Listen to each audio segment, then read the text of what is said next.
Is it live? That's a great It's question. It still says not. it's live. It says it's live over here, but it's. Oh, there we go. And mute tab. Yeah, dude. And good morning. I could not figure out how to fix the background, so what you're seeing is a test background that I was messing around with. It works. I do not know. So, I've talked about this before. One of the things that I've messed around with is the idea of doing some tier lists. Oh, Uh, yeah, yeah. now that I have my full rig, I can do it. Now that I have my camera set up and at least one key light or Yeah. a key light. I think you messed up though not doing like the gamer style where there's an S tier at the top and I think I have another graphic that has S. okay. I might be too late for it. But I still may go back and do to a tier list of the 2020 Reverb's top 10 pedals of 2023 that were released in 2023. Right. Um, That seems like a lot. 20 seems like a lot. 20. No, would I say top 20? Yeah, you said 20. It's top 10. Okay. I actually have all of the graphics already loaded up in OBS for it. But oh man, I think you should do worst. You should do worst pedals released. Well, it's gonna tier list the whole. I'm gonna tier list their top 10, Right.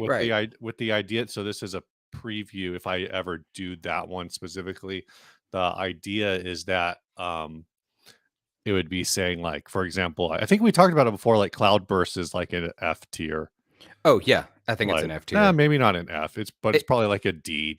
I'm gonna make people real mad when I agree with that, but I totally agree with that. Oh, I'm just not a fan. Ryan had this idea that I like. It's a little more effort, but it's also very doable in OBS. Okay. Because of the screen capture ability to screen capture is when there's a pedal launch, just to do like a top 10 best, like say, the Walrus Audio Silt, watch 10 or, other demos and just do a top 10 best moments of the Walrus Audio Silt launch. And it's like, I really like this sound that this guy dialed in. Oh, I really like what this person had to say about it. Yeah, I think that could be fun. So anyway, man, how you doing? I'm good. I'm finally, I think mostly like 95% recovered from NAMM. Finally, it took way too long. Still clearing my throat more often than I'd like. It just is what it is. Yeah. Got the first episode out of the podcast for the new season. That was with Ryan. Yeah, I listened to that. Yeah, just being honest, it was low-hanging fruit. It was easy to grab a hold of Ryan to get that episode done because the episode I wanted to be the first episode, don't get me wrong, actually I started season 3 off with you, and then I started season 4 off with Ryan. But it was like they just couldn't connect with the couple of folks I was trying to connect because I was sick. And so I didn't get the first episode out in like the manner I wanted to. But this is the most like I don't have another one in the can yet, right? But I do have like 5 interviews scheduled in the next like 2 weeks, which that's fun. That's the most I've ever had pre-scheduled. So if they all happen, got a lot of really, really cool guests coming up. I'm previewing here a little bit. I got Molly Miller's coming on the podcast. That's going to be super rad. Oh, that'll be great. Yeah, that's going to be really good because she's a killer player, but I don't know a whole lot about her. Besides that, she plays with Jason Mraz and she teaches at, I think, the Los Angeles Guitar School or School of Music. I got Nully, who's the head of manufacturing at Collings, is coming on the podcast. At first, I thought you said you have Nelly, and that not Nelly. That would be pretty exciting. That would be a lot bigger. If I could get Nelly on this podcast, I would do that too, though. Like that would happen. But anyway, I've got a bunch of guests lined up. I'm not going to sit here and name them all off, but there's a lot of good ones coming.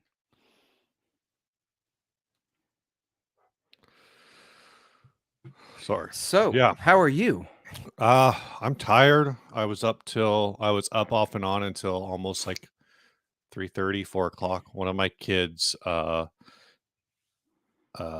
been Because my youngest has been sick, and now she's like at that like acting weird but very high energy state.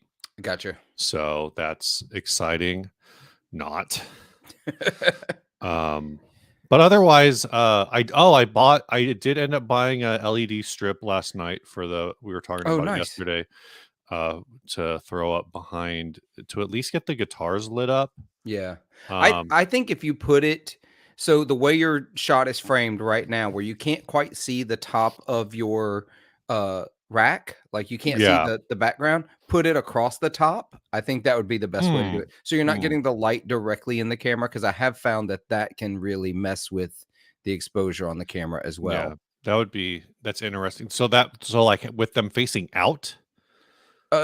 Maybe. I think, or facing up, or basically Interesting. you're just wanting it to be more like ambient light is the Yeah. way I kind of look at it. Facing, I guess if I did facing up, I do have a white ceiling, so they should just reflect off the ceiling, Oh yeah, yeah. back down. So that could definitely work if they're. Richard Clark, I definitely notice it when you're acting weird. Do you know Richard Clark? I mean, only through these live streams. So, Oh, okay. but I'm seeing visual things in the back that are gonna bother me the okay, entire you time if I fix don't that. fix them. Uh, while he's fixing that, Snarky, you're absolutely right. Samantha Fish would be a great guest, and so would Joanna Connor. I'm trying to make some inroads with some of the blues folks I know this season, and try to get some of them on the show. So that's going to be really rad. Um, Justice, thanks for actually being on the 40 watt for at least a second. Remember, go over and if you're over here on the 40 watt and you don't already follow 60 Cycle Hum, which seems unlikely, please subscribe and follow them. If you're over here from 60 Cycle Hum, go over to 40 watt and follow and subscribe there. If you don't, which seems likely. I don't know. I feel like there's probably more people. I think there's like there's that thread of people that are like, I want to hear good interviews and good music and not listen to two morons. Um, Yeah, well, I haven't focused on YouTube. Like that's part of like where this live stream came about, was we were talking and I wanted to focus a little more on YouTube, and this was a good way to do it. Not that live streams are incredibly popular, but they're fun. And but I'm about to break finally like 800 subs. My goal is oh, nice. 2500 subs by the end of this year. It's a big Wow. goal. But that's Yeah. a big goal, but I'm going to do it. I'm going to really really push in the next couple of months, starting to get more content out. I've got I'm borrowing this, so I definitely have to get the video on this done. Oh, cool. Who'd you get that Um, from? I got that. So one of my listeners and Patreon supporters lives here in town. He bought it and Mm-hmm. he was like, dude, I'm not going to get to play it for like 2 weeks here. Borrow it. So I've been playing it. I really, really like it. It's way better quality than I expected. It sounds really good. I actually really, really like the distortion on it. I don't know. It's rad. So I'm gonna do a video on it. Nothing long, like 5-10 minutes maybe, but just an overall view on it. Richard Clark says that I am the moron at 60 Cycle Hum. Oh, I got you. I'm sorry. Actually, I think you're the straight guy on 60 Cycle Hum. I definitely read that in the non-comic sense, and I was like, no, we're both married to women. Like neither, I'm yeah. So a comment that's come up a bunch is that the triple threat seems like a very Ryan pedal, and I do think that that's true, and I do think it's surprising that he did not. But there's just so much going on at NAM Yeah, that there I think is. it's hard to jump on everything. And look who made it. What's up, bully? What's up, bully? He can't hear us yet. You there, Maybe he man? can. You got We no see you audio. can't hear you. No audio. He rocking that Texas Bucky shirt though. T777 says Ryan uses phaser. I mean, if it's in effect, Ryan will find a way to use it. Yeah, that's true. Um, Snarky, I actually don't think it's the most expensive Donner pedal. I think there's been more expensive pedals by Donner. It's only $99, but it's got to be real close. It's got to be real close. It's are they selling those on Amazon? I don't know that they're selling them anywhere right now because I think they're sold out. Well, I mean, were Yeah, they listed on Amazon? I think he bought this on the Donner site specifically. So I haven't looked. My guess would be yes, but The circle looper is over $100. I mean, but I guess like as far as so what they talk about this being like similar to are things like the Donner Alpha Force, which is actually a triple mod. That one's 70. So uh-huh. Donner has a few things that are like more expensive than this, but this is on par for Donner's like if you bought, which is what people have pointed out, like this is what you would pay if you're buying 3 Donner pedals. Like Yeah, pretty like much. which people think this is the I don't know which distortion and plus the yellow fall delay plus something else. I don't think they figured out what specifically what distortion Yeah. or what. Oh, I think maybe it's the morpher, but I don't know that that's any of that's confirmed. Yeah, I think well, just playing it, I don't know exactly which one, but it's very fuzzy once you get past about halfway on the gain knob, Interesting. and it cleans up pretty well. So it's it's a fascinating distortion that would not be my go-to, but I'm over here being a blues dad without being a dad. I'm just a blues, I guess. Right. So it's definitely not what I would use, but I like it. The Yeah. echo's fine. The phaser is a little on the quiet side. I have to really crank it up to get it up to unity, but it sounds like a phaser. Um, I think it's a killer first pedal for somebody. And Richard, yes, it does. It does clean up with the volume knob a good bit. Have you played any rubber bridge guitars? I have played a couple, and I even have one that I made. So I've got this little like 3/4 size Premier Multivox that got Mhm. rebuilt by a local luthier hobbyist luthier. He rebuilt it. It's a vintage guitar, and it's amazingly tiny. He got a custom wound P90 for it. Yeah. Um, and what I did is I put flats on it. So the thing about the rubber bridge guitar phenomenon, it's not just about the bridge. To get that sound, you need a couple of things in place. One, it needs to be, and this is not what mine is, but it's close. It needs to be one of the smaller bodied import acoustic guitars, like a Stella or a, you know what I mean? Recording King Right. makes them. You can buy the Recording King if you want a modern version of it. Mhm. Um, then you replace the bridge with a rubber bridge so that it gets that muted sound. But then here's the other part everybody forgets. The other side of that sound, because we're hearing it in a bunch of recording, it's all over Taylor Swift's Evermore and Folklore albums. Right. The other thing that you have to do is you've got to put in like a super hot, like dual rail mini humbucker in the sound hole. It's got to be a super hot humbucker pickup to get that Mhm. sound. So I have tried them and I built one sort of, but it wasn't exactly all of those things. I mean, I did it on an archtop guitar with a P90, and I bought garden twine, the Mhm. rubber garden twine that you can, it's like the twist tie stuff that you use to like tie roses to stakes in your garden. Yeah. I threaded that through the strings and it gave me the same effect as a rubber bridge.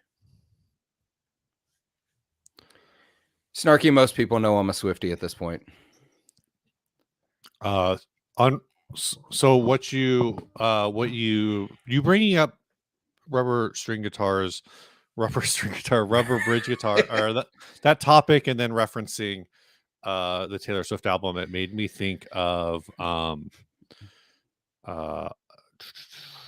of I was watching through the Grammy clips I could find. There's like not a lot on YouTube Yeah. for whatever reason.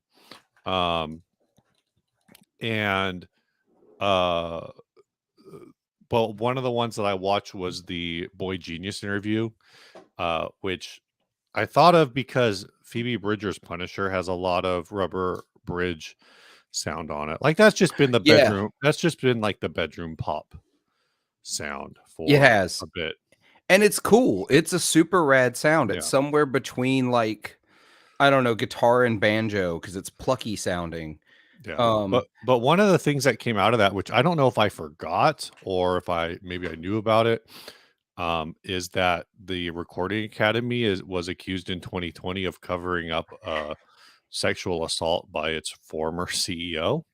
Oh yeah. Now former, which Phoebe Bridgers, when they asked some question about, I don't remember what, or about like women, the rise of women in the Grammys, because like almost every major award in this year's Grammys was won by a woman, Yeah. which was a big deal. And her comment was like, I know he's not dead, but Neil Portnow can go rot and piss when he does die, he can rot and piss, even though so it's like Wow. preemptively saying like, please die soon. Yeah, And I exactly. was like, damn.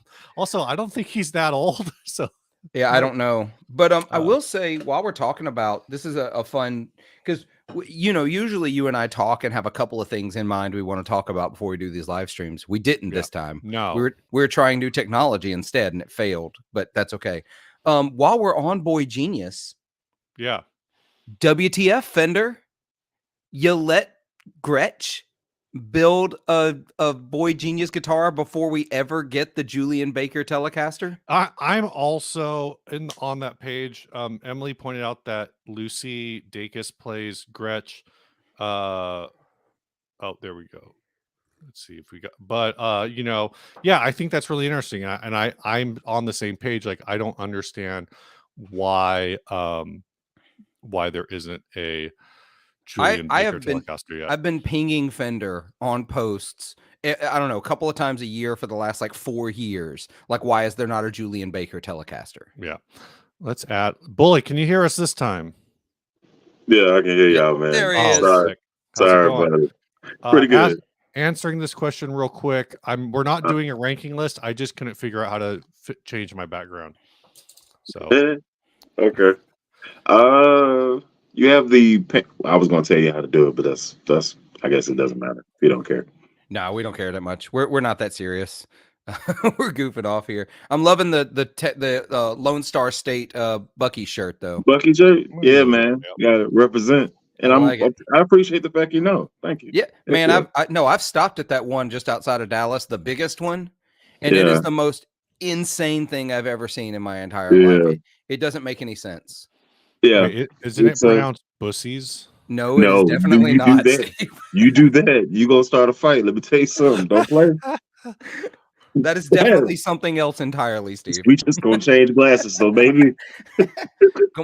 I watched. There's a whole viral. There was a whole viral TikTok of like this couple going into a Buc-ee's, but they're pronouncing everything wrong. Yeah. Get these Busey nuggets. New games. I love it. I love it. Jeremy Baker, just to wrap this up. That Gretsch is limited to 1,000 units. So, I don't know. I don't know what Fender's doing. I can't figure them out. It is limited to 1,000 units. Yeah, it's limited to 1,000 units. Guess I'm not. Well, maybe they're trying to ensure exclusivity. I guess so, but to me, it's just. I realize Lucy Dacus has played Gretsch for a while, but the whole Julian Baker and what she does on her Telecaster, and couple that with Fender saying they wanted to work with more women artists, or basically non-male, they wanted to work with more people of color, more underrepresented groups. They have an artist right there who has a ton of underground popularity, has played a Fender exclusively for years. Yeah, like it's right in front of your face. Like, why is this not happening? Here's the thing. So when you do that, you have to understand there is a certain how do I eloquently put this? There's a certain sex of people that hold fast to traditional ideals. Let me just scoot around the corner and up the driveway that way. And shaking the boat, no pun intended, would upset them possibly. So let's run the list, right? Right. I'll go on the bass side. That's pretty much what I know. Yeah. There's a reason why Marcus Miller went out and created his own brand. Yeah. There's a reason why that happened, right? Now, as of late, there have been a few black. I'm just saying, speaking to my culture, there's a few black bases that are signature that are out now as of the last 2-3 years. I think, is Tony Franklin black? I don't know, but I feel like he is for whatever reason the music he's playing. And then you got He is Mono. not. You're He gonna is be not. real not? disappointed. Yeah, he is Oh, not. he's not. No, Dang it, man! I wanted to claim him so bad. no, I wanted to claim him he's so bad. he's so white he's British. Oh, bro, I'm disappointed. I never looked him up. I listened to the music. I was like, oh, he has something. There's something seasoned about what he's doing here. This is tasty. The licks were tasty. So I was like, come on now. Anyway, Mono Neon. I know a piece of him is black, and that came out of nowhere. Yeah, it did. So there's a reason. You can shake the boat to get people interested again, but you can't. Their whole claim to fame is doing this thing that they've done since the 50s and then rinse and repeating it. Yeah, that's exactly it. And so it's really frustrating. And to T777 about her playing not being anything to write home about, she's an incredibly creative guitar player. Just because she doesn't shred in the way we think of shredding, and she, she's not a blues rock virtuoso. She's not out here playing metal. She plays really intricate looped styles of guitar, which is incredibly popular. She's a great guitar player. What? Okay, so a bully, you may know what happened to Lobster. No videos in 5 months. Y'all dirty. So Lobster was doing video after video very consistently, like 3 videos a week. Yeah. For 2 years. Like he's only had his channel since the beginning of maybe like 3 months into the pandemic or 2 months into the pandemic, he started his channel so that he could make a encyclopedia of bases, right? Yeah. So when you doing a grind and you're doing, let's just say it's 2 videos a week, and then you multiply that by 52 weeks in a year, and then you do that for 2.5 years, 3 years, with no breaks now. Right. No breaks. You ain't got nowhere to go. So at some point he was doing 3 videos a week.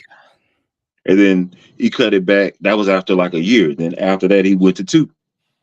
And then it was like 1, but a little bit longer. And then he's like, I'm trying to get my sanity back. Yeah. So he kind of is like, man, I just need to let me just stop for a while. And then when I'm ready, I'll come back to the game. That's what I know, talking to him and stuff. So yeah. Well, no, that's good. I know Lobster's been active on the Discord a bit. Not a ton, but yeah, videos will happen when they happen. So yeah. So this is all I'm gonna say. Sure. I'm looking at this. Maybe this is gonna throw too much shade. I don't know. It's not. I don't really care. Is this going to show up? There we go. I mean, I think you can go, like, the reality is whether or not you think Julian Baker is a great player or not, I happen to think she's a phenomenal musician. She's a better player than Kurt Cobain. Being a great musician, Kurt Cobain, like the legacy artist, amazing what he did for music. I don't really want to make an argument there. Albert Hammond Jr., does anybody give a flying fuck about the Strokes anymore? Who cares? I just don't care. These are great. I'm gonna throw some shade. I love Jason Isbell's music. Is he a phenomenal guitar player? I have no freaking clue. Yes, yeah, actually, yes, he is. Is he? I'm just saying, like, I don't watch his live stuff. It does not come across on record. Yeah, no, because his albums are very storyteller focused. Yeah. His live shows are very guitar focused. Gotcha. Tom DeLonge, obviously we know that he sucks at guitar. Steve Lacy, I love Steve Lacy's music, but he's in that same vein. Like, is he a phenomenal guitar player? I can't really tell. But I like his music. Yeah. Ed Some people O'Brien. just want to see the world burn, baby. I love it. Go ahead. Ed O'Brien, you know, what the hell? I'm about to say the wrong band name. Radiohead. Yeah. Page Beck, like Jeff Beck's dead. Michael Landau, I heard he's good. He could walk into my office right now. I wouldn't know who the hell he is. Kingfish is cool. Chrissy Hinde, is she a phenomenal guitar player? I don't know, but a lot of people like her music. Yeah, like the Chrissy reality Hinde didn't Kingfish just get his like last year or year before? I think it was I think it was 22. He just got his. It's a great guitar. Ben Gibbard, again, like I love Death Cab. I love the Postal Service. I went and saw them a few months ago. Does he deserve a I guess he has a signature sound. I don't know. Who else is on here? How much of this stuff is pedals, though? That's what I want to know. Exactly how much of this stuff is Ben pedals? Gibbard. There's definitely a lot, but he's always played like these shorts, like tended to play short scale stuff to get like the basic level fundamental sound. You know, load more. Jim Adkins has a Telecaster. Like, I love Jimmy Eat World. Does Jim Adkins deserve a signature guitar? I don't know. Like that Jimmy Eat World hasn't had a hit in 18 years.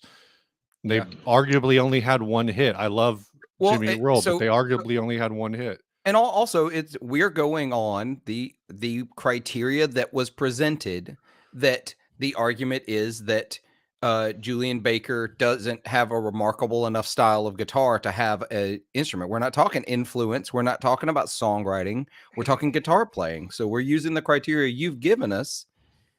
A ton of the artists that Fender gives signature guitars to don't play better than Julian Baker does. So if that's your argument, it's non-existent. I mean, I'm just going to continue to say, and this is no shade on oh my gosh, my brain just completely lost the name of one of the biggest stars of the last 5 years. The ukulele, the signature ukulele. Billie Eilish? Billie Eilish. There's zero reason for Billie Eilish to have a signature ukulele, but she does. Oh, that didn't work like I thought it would. So you know, and the reality is like that's every brand with artist series guitars. So T777, if you're not a guitar player that people should look up to as a guitarist, then you should. All right. So in that case, I get it. I understand the argument.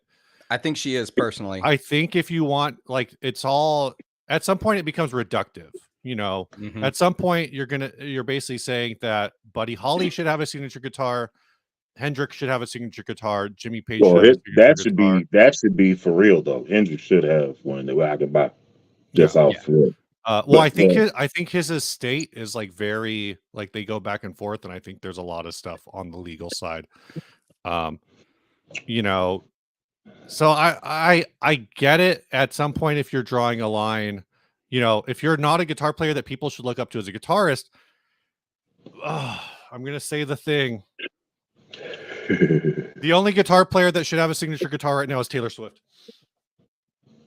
Let me get the hell out of here. I don't really think that, but I mean, there's not a Taylor Swift signature guitar, and she's certainly a player when she plays that is inspiring a lot of people.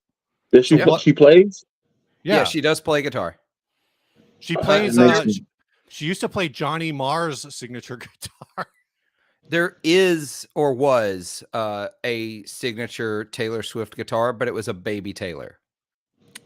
Oh, right. Yeah. I vaguely remember that. I like Jeff T's. I'm putting my signature on one of my guitars and selling on eBay. I'll see what happens. All this signature guitar stuff. actually got me. There was something I did want to talk about once you were on Bully. And this is a topic that I think comes up a lot, maybe. Okay. I will say one more thing. A Post Malone telly would destroy. And also, yeah, I do agree with that. Why is it He's still the reason I haven't played a Dumble. why is it you think that bass players as a community are so much more open to like new brands than guitar players are? Uh,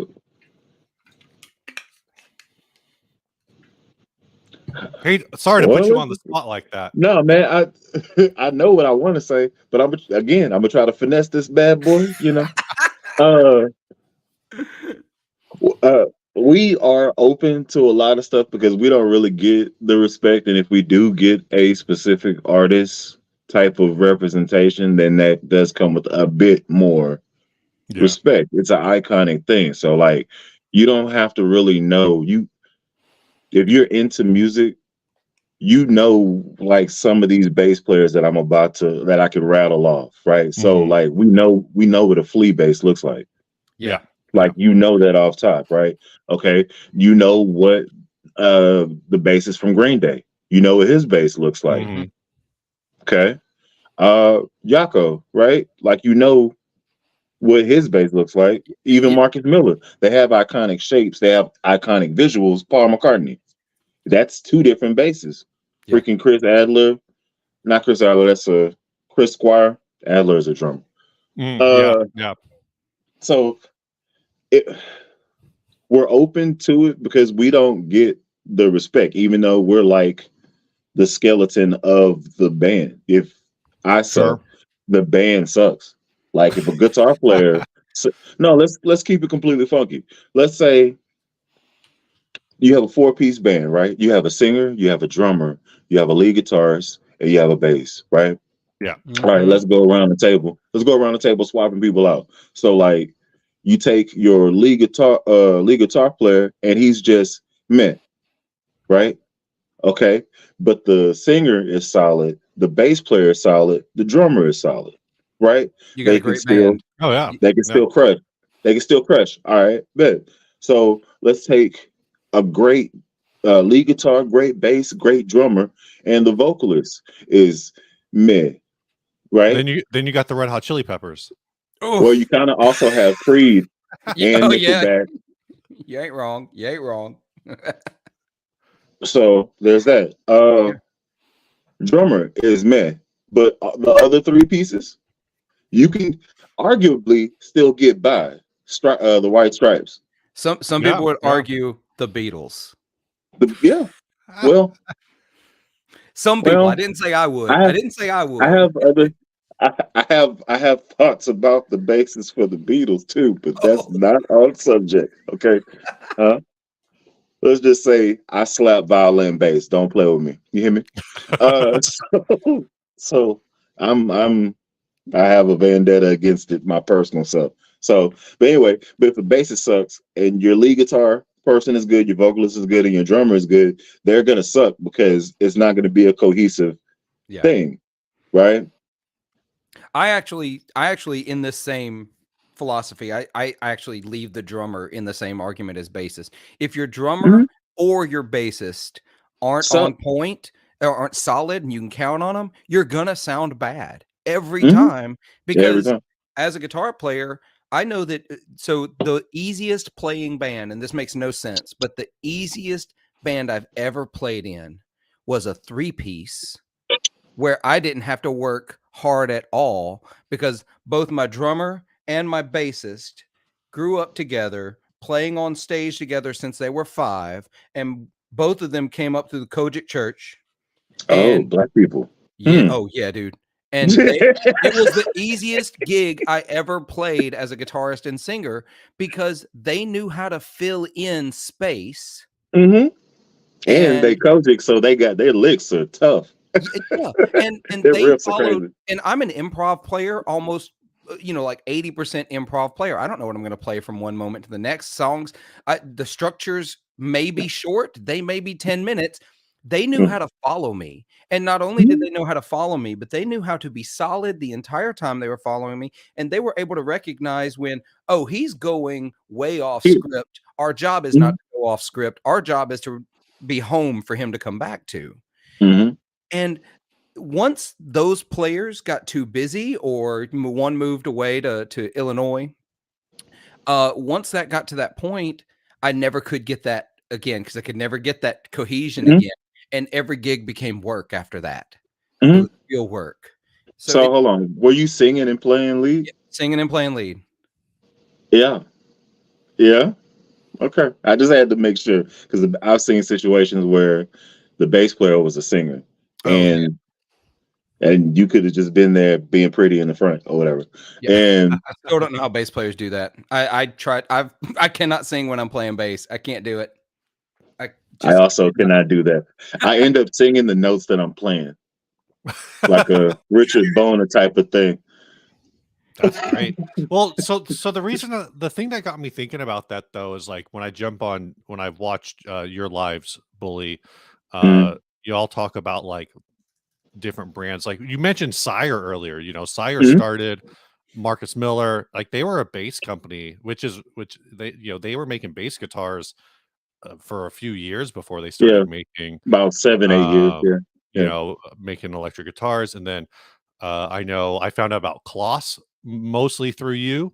What's the other brand? Offbeat, Offbeat basses. I found out through you, and you know these are I think both of those companies make electric guitars, but they certainly have a lot more. Actually, Offbeat does Offbeat make any electric guitars?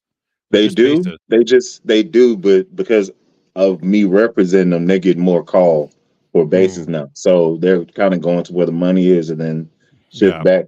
Close was the opposite. Close was pretty much all acoustic guitars. And then they branched off into the bass world. And we were like, is that a carbon fiber neck? Well, and so that's the other thing is like, you know, bass players tend to be more, and this goes back, you know, these are companies I've been seeing for years, you know, is bass players tend to be more open to different materials. You know, Dingwall makes some like different designs, like some just crazy looking stuff. Effects, we tend to not like effects, I know. But you know, I'm not playing Tool. You get what I'm saying? Oh, they're leaving. I'm actually on a cruise ship, so I apologize if you're hearing the horn. Oh, that's rad. I did not realize that. Yeah, that's man. Cool. Yeah. Go ahead. I was like, what room in your house is this, man? Right. No, man. I'm ahoy. Oh, nice. Cool. You playing or you actually on vacation? Dude, listen, I got a story for that, but go ahead and press your point, and then I'll let you know what happened last night. Go ahead. I mean, I think that's all I have. Like just thinking about that, you know, Damon B calls out Lakeland or Lakeland, however they pronounce it. That's Lakeland. Another company that's primarily I don't know if they make any electric guitars. I don't think they do. Does Sandberg make guitars? I'm not sure if Sandberg does either. So we got that. I know Lakeland tried to make guitars at one point. I'm looking them up to confirm that. And okay, yes, I am able to find pictures of Lakeland electric guitars, but they were not popular. I swear I'm not farting. I apologize. Oh, Sandberg does make guitars. They do? Yeah. I did not know that. They're like really gross looking Fender takes.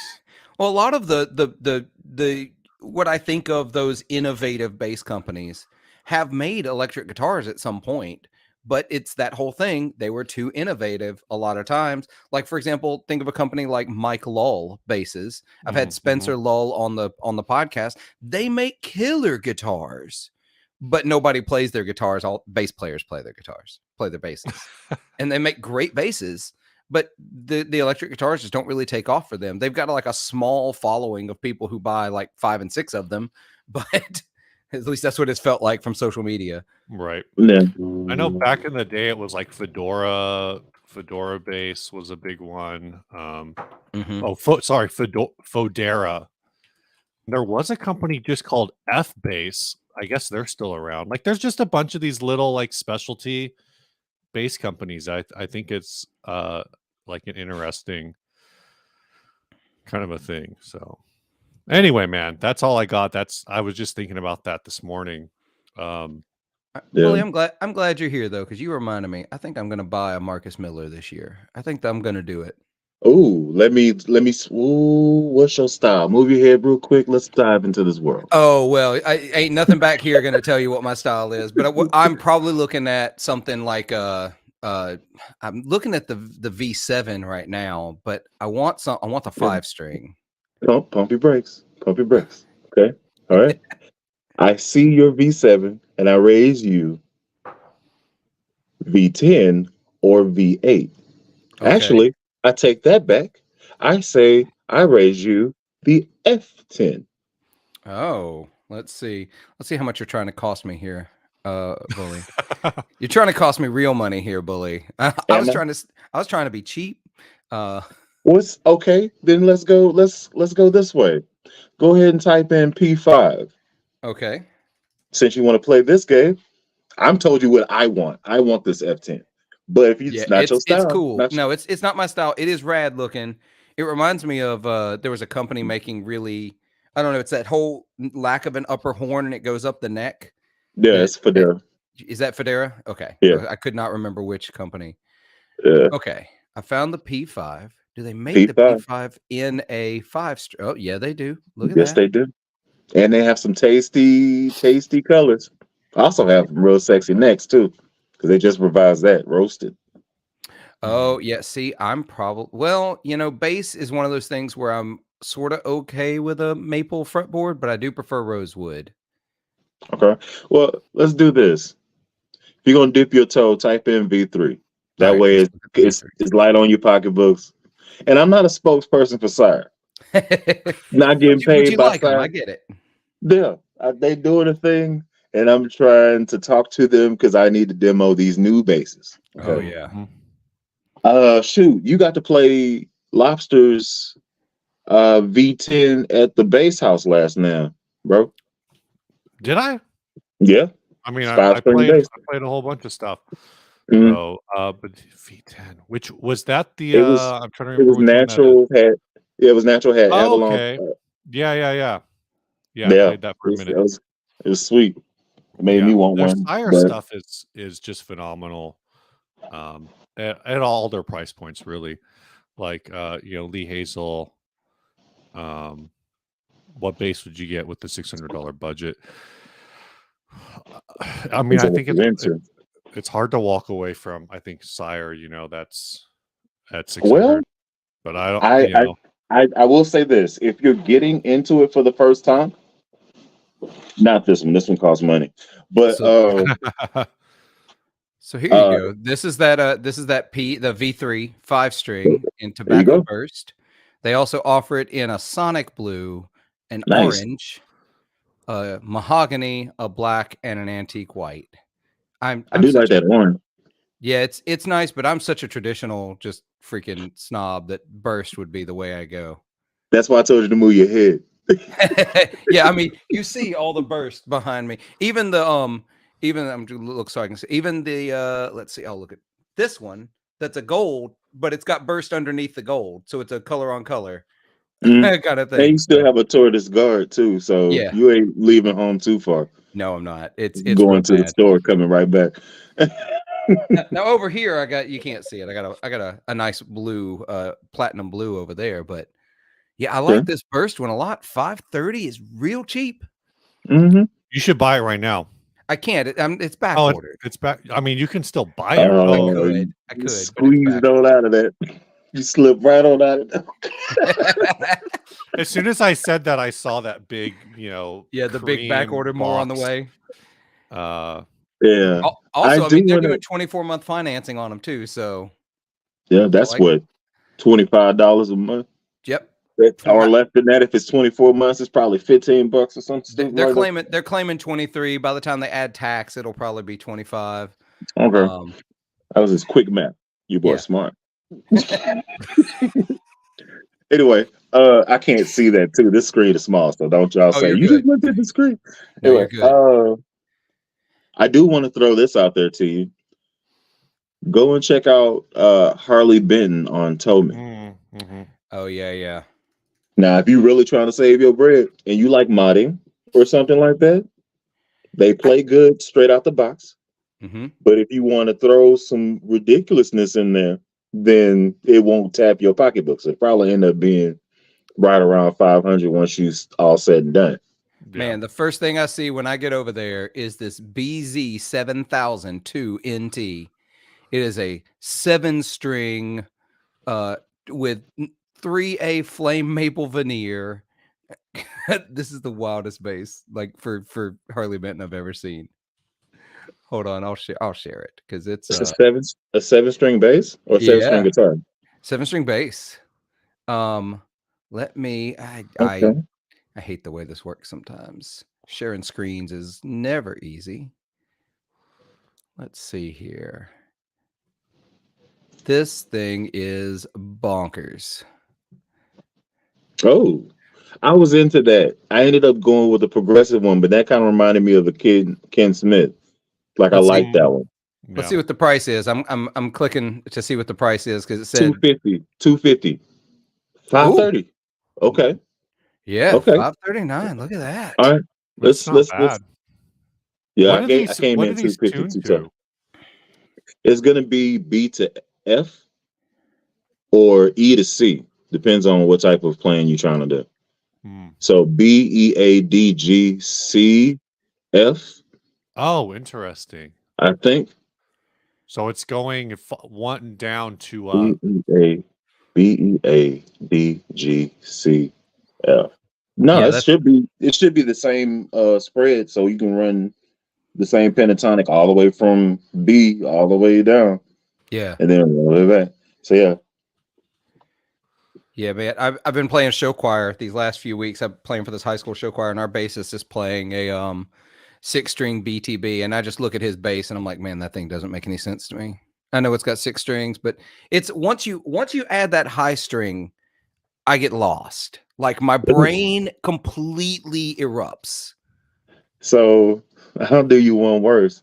I used to have a I still didn't get back to that story. We gotta get back Oh over yeah, there. yeah. Oh yeah.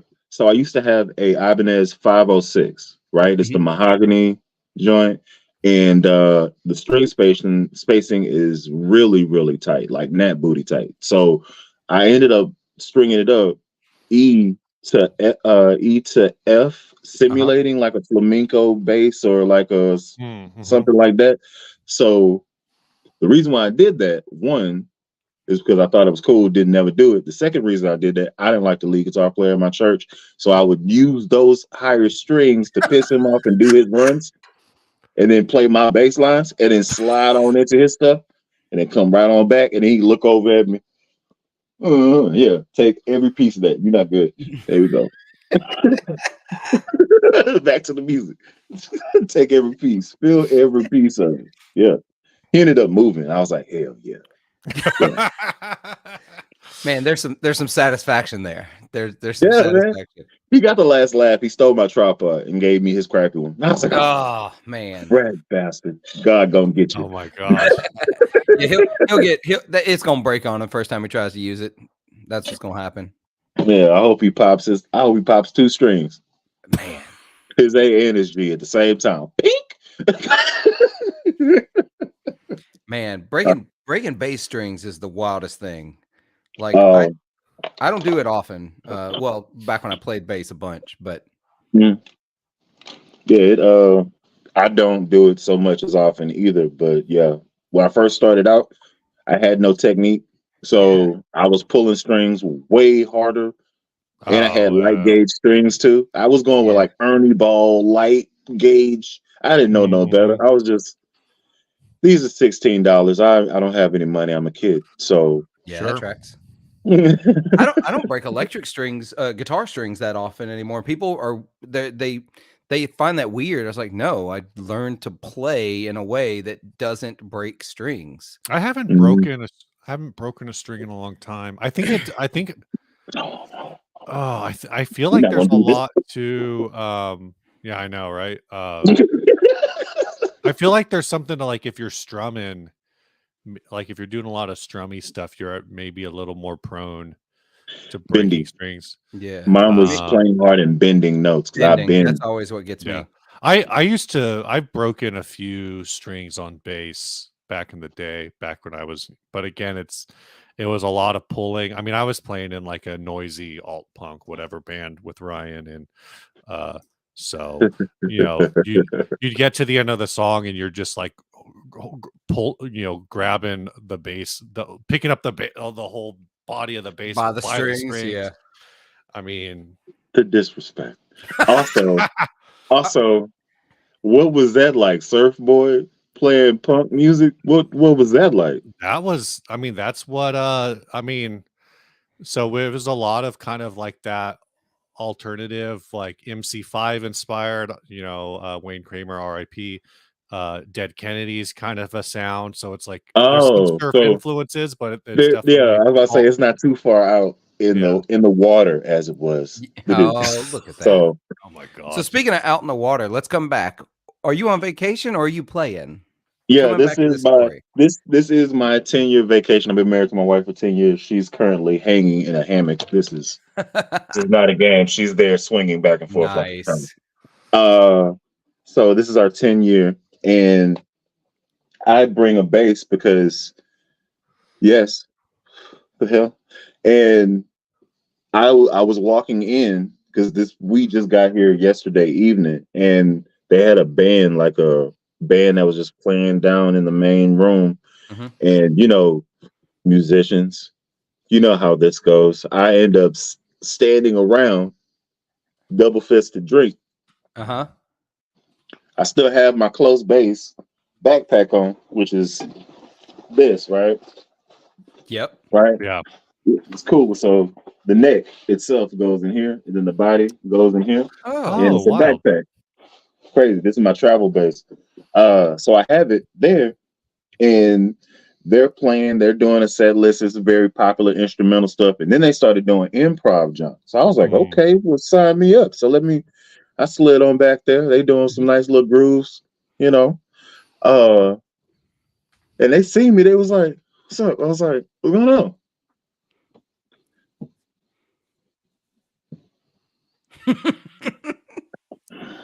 Do. My wife seen it happen, and she was like, "Son of a." Okay. She knows what's about to happen. She knows how Yeah, this goes. yeah. So, I walked up there, I talked to him, and I was like, "What's going on, man?" He's like, You play guitar? What do you play?" I play bass. And the bass he's sitting there, mongoloid, sitting on his bass cab. He had a nice cab too. It was like a Harkey 4.8. Oh yeah. Harkey 4.8, so it was lightweight. And then I think he was running a Fender Sonic series. So this Okay. is a grassroots, very solid setup. Yeah. Yeah. No pedals. You know what we do. Uh So he's sitting there and he's just there, and it's just hair hanging down. And I was like, I'm a bass player. He's like, what? So he they took a break or whatever. DJ came on, they all kind of congregated. And he was like, so what bass you play? And I put it on the table and took out the body. This is the close bass, is my travel bass. And I explained the whole thing like I'm a spokesperson for them or whatever. Yeah. And they was like, yo, I want to hear that thing. I was like, you want me to put it together? Yeah. Okay. So I went to a bench, whipped out the old tools, and then boom, 3 minutes later, we strung up, we ready to go. It was like, yo, doesn't the thing wear out? I was like, no, it's ferruled. So it's just metal to metal and it screws in and then screws right Nice. back out. Right. And then comes the eyes. That's a cool, where'd you get that pick guard? Well, it goes with the base and it also matches the neck. What? What? I turned the neck around. They were like, oh, plug this. Hey, Chris, can he play this? I was like, okay, go for it. Boom. So they get with it. and that's why they freaked out Yeah. because of this setup and then Yeah. this setup. And Yeah. also, just in case you don't know, this it is passive. That's right, Oh, fellas. Oh nice. yeah. That's right, fellas. Those 3 pickups and it's passive. So volume, volume, volume, tone. And then, like I'm a spokesperson, this is a graphite neck for real. Yeah. Yeah. That's right. Yeah, I didn't know that it came with a bag that you could put it separately like that. That's real cool. Did you yeah, have it you was. had this space at NAMM last year, right? Yeah, Hmm. this was the one that I got to play your class last year. Or is it Hmm. class close? Close, because their Close? name is Close Nowick or Close Sonic. Oh, okay. So it's close. It's close, baby. This their brothers, Um, Adam and Ian. Yeah, it's got gotcha. the line over the O. So Yeah, But yeah, I remember playing it last year. It's it's solid. fantastic sounding, fantastic playing bass. Yeah, man. that's another one where guitar players get snooty. Like I don't want a guitar that comes apart. Well, I mean, it's meanwhile, completely fine. But you can break meanwhile, your there's guitar bringing players. it on the plane. Well, that's the thing is like there, you hear the stories of, and I can't remember which of the famous Telecaster players it is, who literally that's what he did when he had to fly gigs. He would just take the neck off his vintage Telecaster, put it in a backpack or a suitcase, and just constantly walk and do the thing. I was like, it makes sense. Yeah. We got a guy in town. Well, not in town anymore because I don't live there. But there's a guy in like North County, San Diego, who used to, probably still does. He'll buy like Squires and whatever, and then he just like does like, he's got his own set of upgrades that he likes to do. So he'll buy a Squire and then put in like Fender Mexico pickups, which I don't personally think is really an upgrade, um, but one of the things he does that's interesting, that is, again, one of these things that I think you see more in the bass world where technology is acceptable, is the machine milled screws that you're talking about, where Yeah. they have the metal inserts so you can just take the neck on and off as much as you want. His whole thing is like, oh, now you're like gripping into metal and it's going to be it's the whole like, it's a more solid connection and like that whole thing. Cause like guitar players, they want to think that, I use brass screws instead of stainless or whatever, like galvanized whatever screws. So it's gonna. I'm using tone screws. All right. Dude, So that's my here, let market. me ask this. Let me ask this question, and I want to set the world on fire. I personally believe a certain way, and I'm gonna ask the question to you, and then we can travel around this thing. Sure. Do you think that wood, neck, and body matter on a guitar's tone? I'm gonna let you go first, Steve. I know I've been catching a lot of shit lately that I need to go watch Glenn Fricker's videos on tone wood and how it doesn't exist. Um, I And then, I guess Jim Lill has done a bunch of additional tests beyond what he had originally done. Uh-huh. I think it matters. I don't know. Maybe it's just like, I've heard people, like, I've tried to make the argument that, like, I think there's a difference in sound between rosewood and maple fretboards. But I've heard people say, like, oh, well, that's just because they make you play differently. So you No, play differently, so the tone is going to be different. no. But So with that, in that theory, and this is on my channel, I took both my Sire V7 mhm, and my P7 and I mhm. swapped the necks. So it was a V7 vintage and my Rosewood P7, which is the antique white one. I took those and I swapped them. And I had it like that for like 2.5 years and then recently swapped them back. They actually sounded different. I played Oh, part interesting. to part. Like I played it and then I Yeah. did the swap and then I came back and played again, same riffs, and they sound different. The Hmm. maple tends towards more brightness, and then the rosewood tends towards more warm tones and stuff. So, like rosewood on a P bass is freaking peaches and cream, cookies and cream, it's cream corn. There's so much creaminess happening. I'm not gonna say the other word. I'm just gonna leave it at that. Okay, I didn't go there. Okay, I'm a child. I ain't that much of a child. I'll back out now because I didn't. I think it matters. I don't think it matters as much as some people claim it does. I think it does matter. I think what matters more in the long run is anything that touches the string, because that's the thing that's actually translating the signal. So nut material, tuner material, fret material, bridge material, I feel like they matter more. Okay, say that Mount Rushmore again. You said Yeah. anything that So touches the string. So anything like, touch, so tuner material, quality, the okay, nut quality and material, the fret quality and material, and the bridge. bridge saddle. Yeah, anything on the bridge. I think that So matters more than the wood. so we got three different arguments happening right now.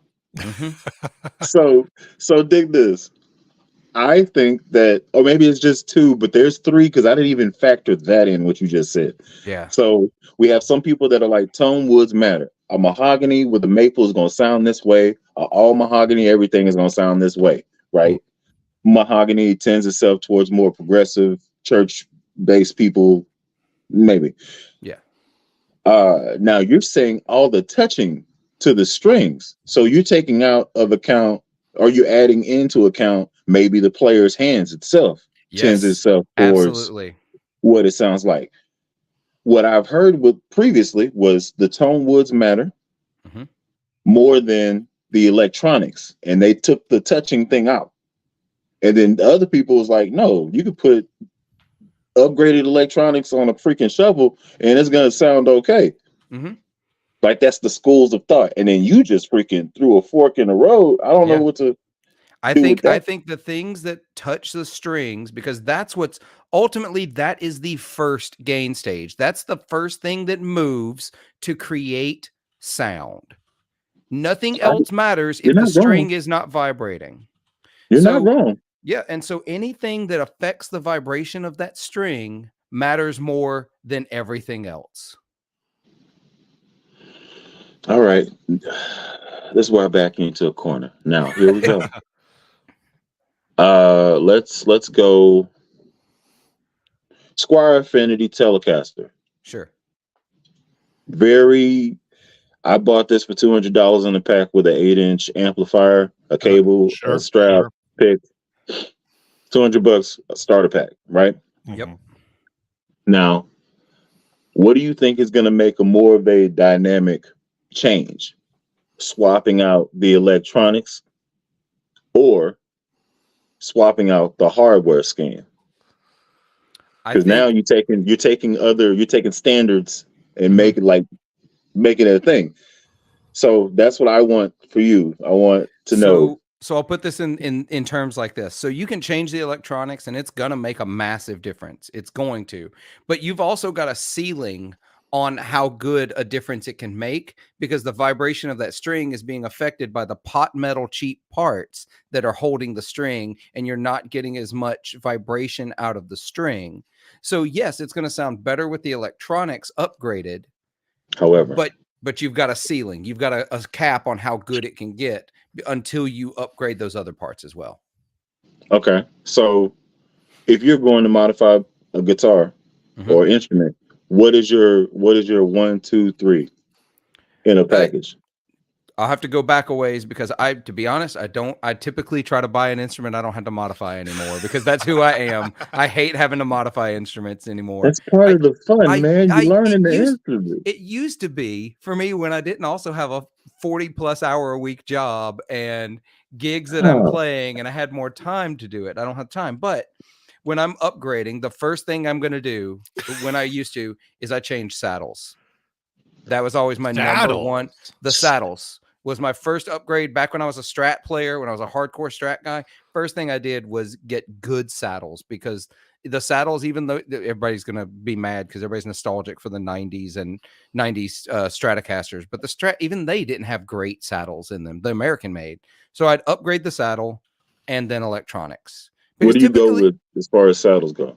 I Like used to go brass? a couple of different ways. Like I bought into the whole graphite saddle for a little while there, and I'm not in that Mhm. camp anymore. Okay. Basically, I just want I want something that's just a little more solid than the bent steel saddles that came on vintage style guitars. And they can still be bent steel. Like, for example, Wilkinson makes a great bent steel saddle. They make good hardware, period. Exactly. I've got I don't those want to say on that too another loud. guitar over here. I don't want to say that too loud. They might up the price or whatever. I know they're super affordable for how good they are. But yeah, basically I want something where the metal content is a little higher and it's not that pot metal they make things out of. So I'm not as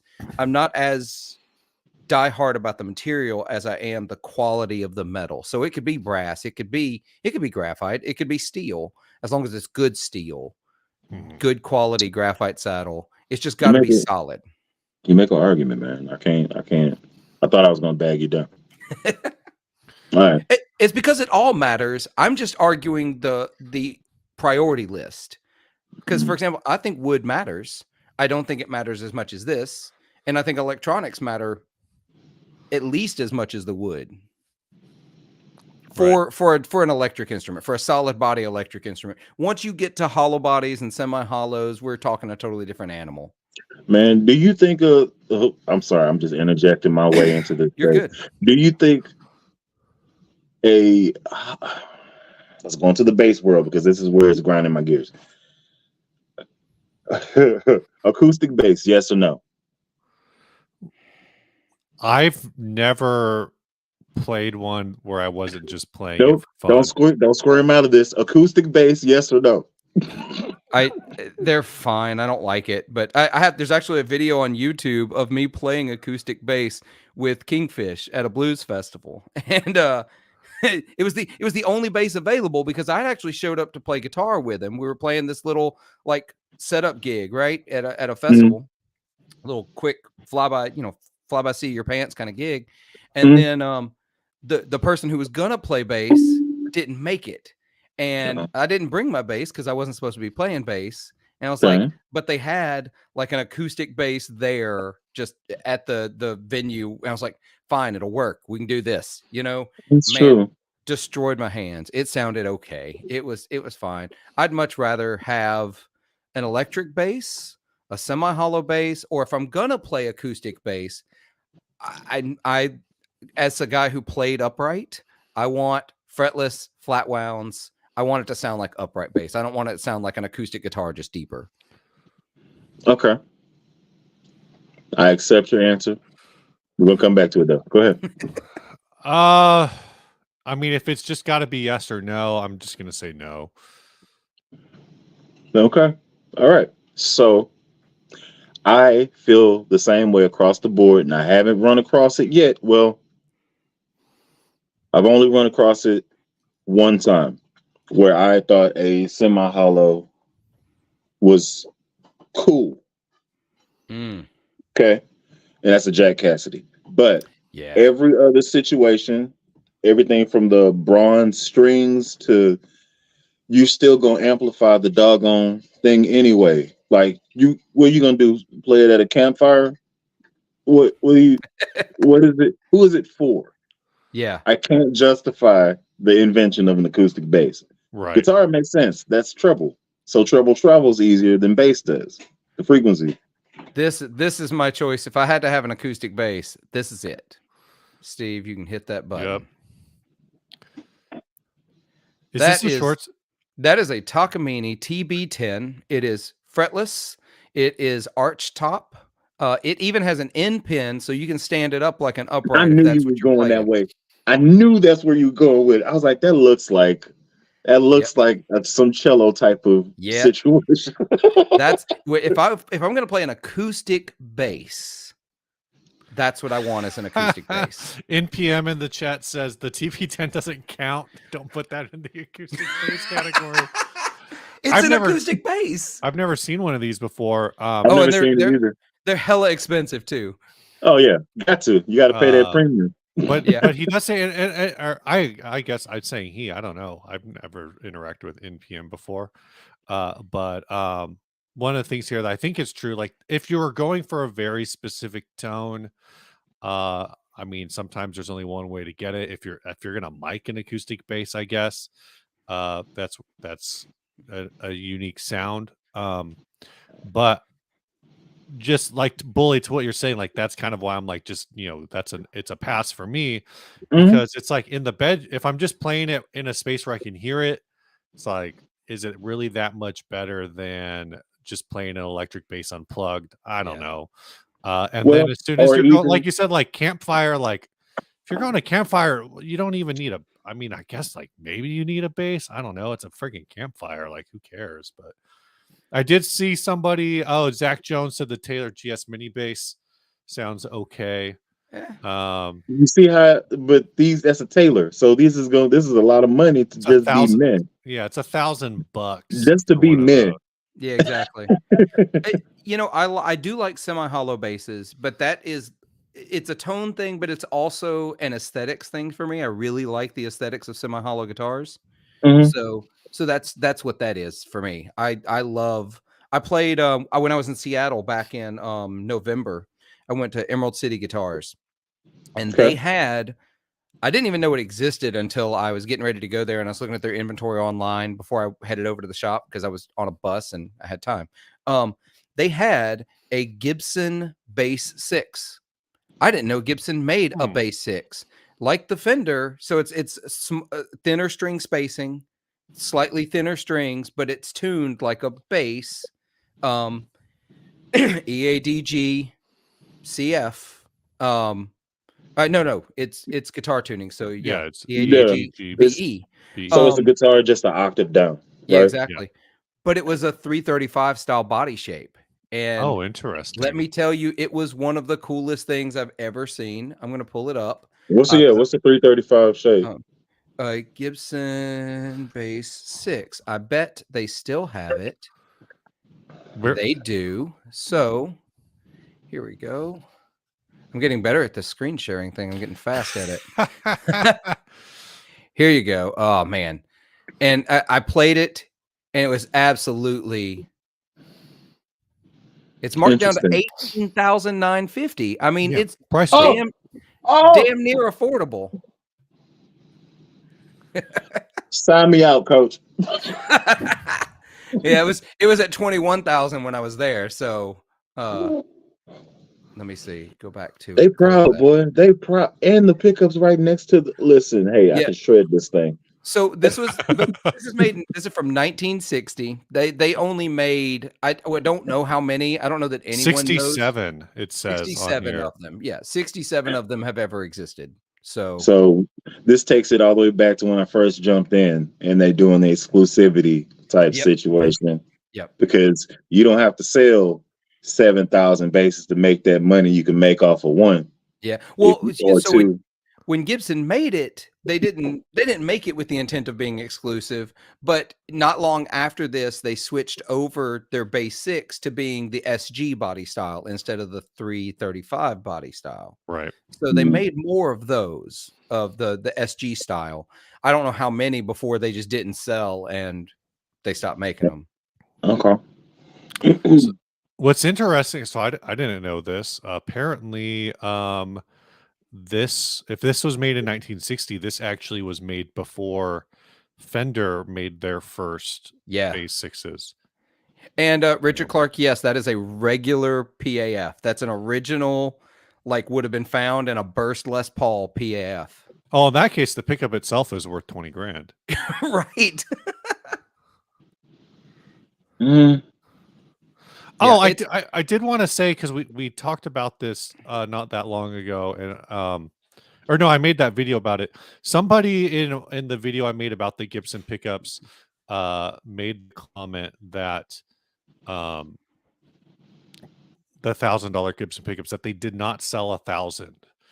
And so I got on the mailing list for that, and the mailing list has been updated twice since then. So yeah, I realize that's a total aside, but I thought about it because vintage Gibson PAFs. Yeah. But yeah, so apparently there's a little bit of tomfoolery there, where maybe they're making a total of 1,000, but on the launch date they did not have 1,000 ready to sell. That's interesting. That's an interesting way to handle an exclusive launch where you space out how many you're putting out. Yeah, I mean, I guess the less cynical way to look at it is that people bought them and then canceled their orders before they shipped, or their credit cards got declined or whatever. But Yeah. the fact that I've gotten 2 separate emails on it makes me think that uh there is, I don't necessarily want to say it's shenanigans, but it kind of makes it sound like shenanigans. Come on, let's How be do you, honest. how do y'all feel about $1,000 set of Gibson? pickup. Oh, sorry, go ahead. I was just asking, how do y'all feel about Gibson as a whole? I like As far as Gibson enough. I like the mean, instruments for the most part. I think they make some really bonehead decisions. Just flat out, they make some really bad decisions in the way they do things. But also, Gibson has a fan base problem. So the Gibson fan base makes it very hard for Gibson to do anything other than what they've always done. So Ryan and I were in Nashville for Summer NAMM in 21, and we were talking to Mark Agnesi. And I always go back to this as just an illustration of the way the Gibson fan base tends to dictate what Gibson does, because they kind of have to cater to the people buying their guitars, right? Mhm. So Mark was talking about how they were starting the process, or had been doing a process of rescanning a bunch of vintage, 1958 to 1960 Les Pauls. And so my instant assumption was, oh, you want to trying to make sure you got the dimensions right and all, neck angles and all the things. They're doing these really in-depth laser scans. And Mark said, oh no, he said, we got that years ago. We've got like 81 amazing scans, laser precision, to know that this is the dimensions and everything of the Les Paul. So what are you doing then? He said, apparently people are upset that our font on the poker chip isn't 100% correct. Yeah.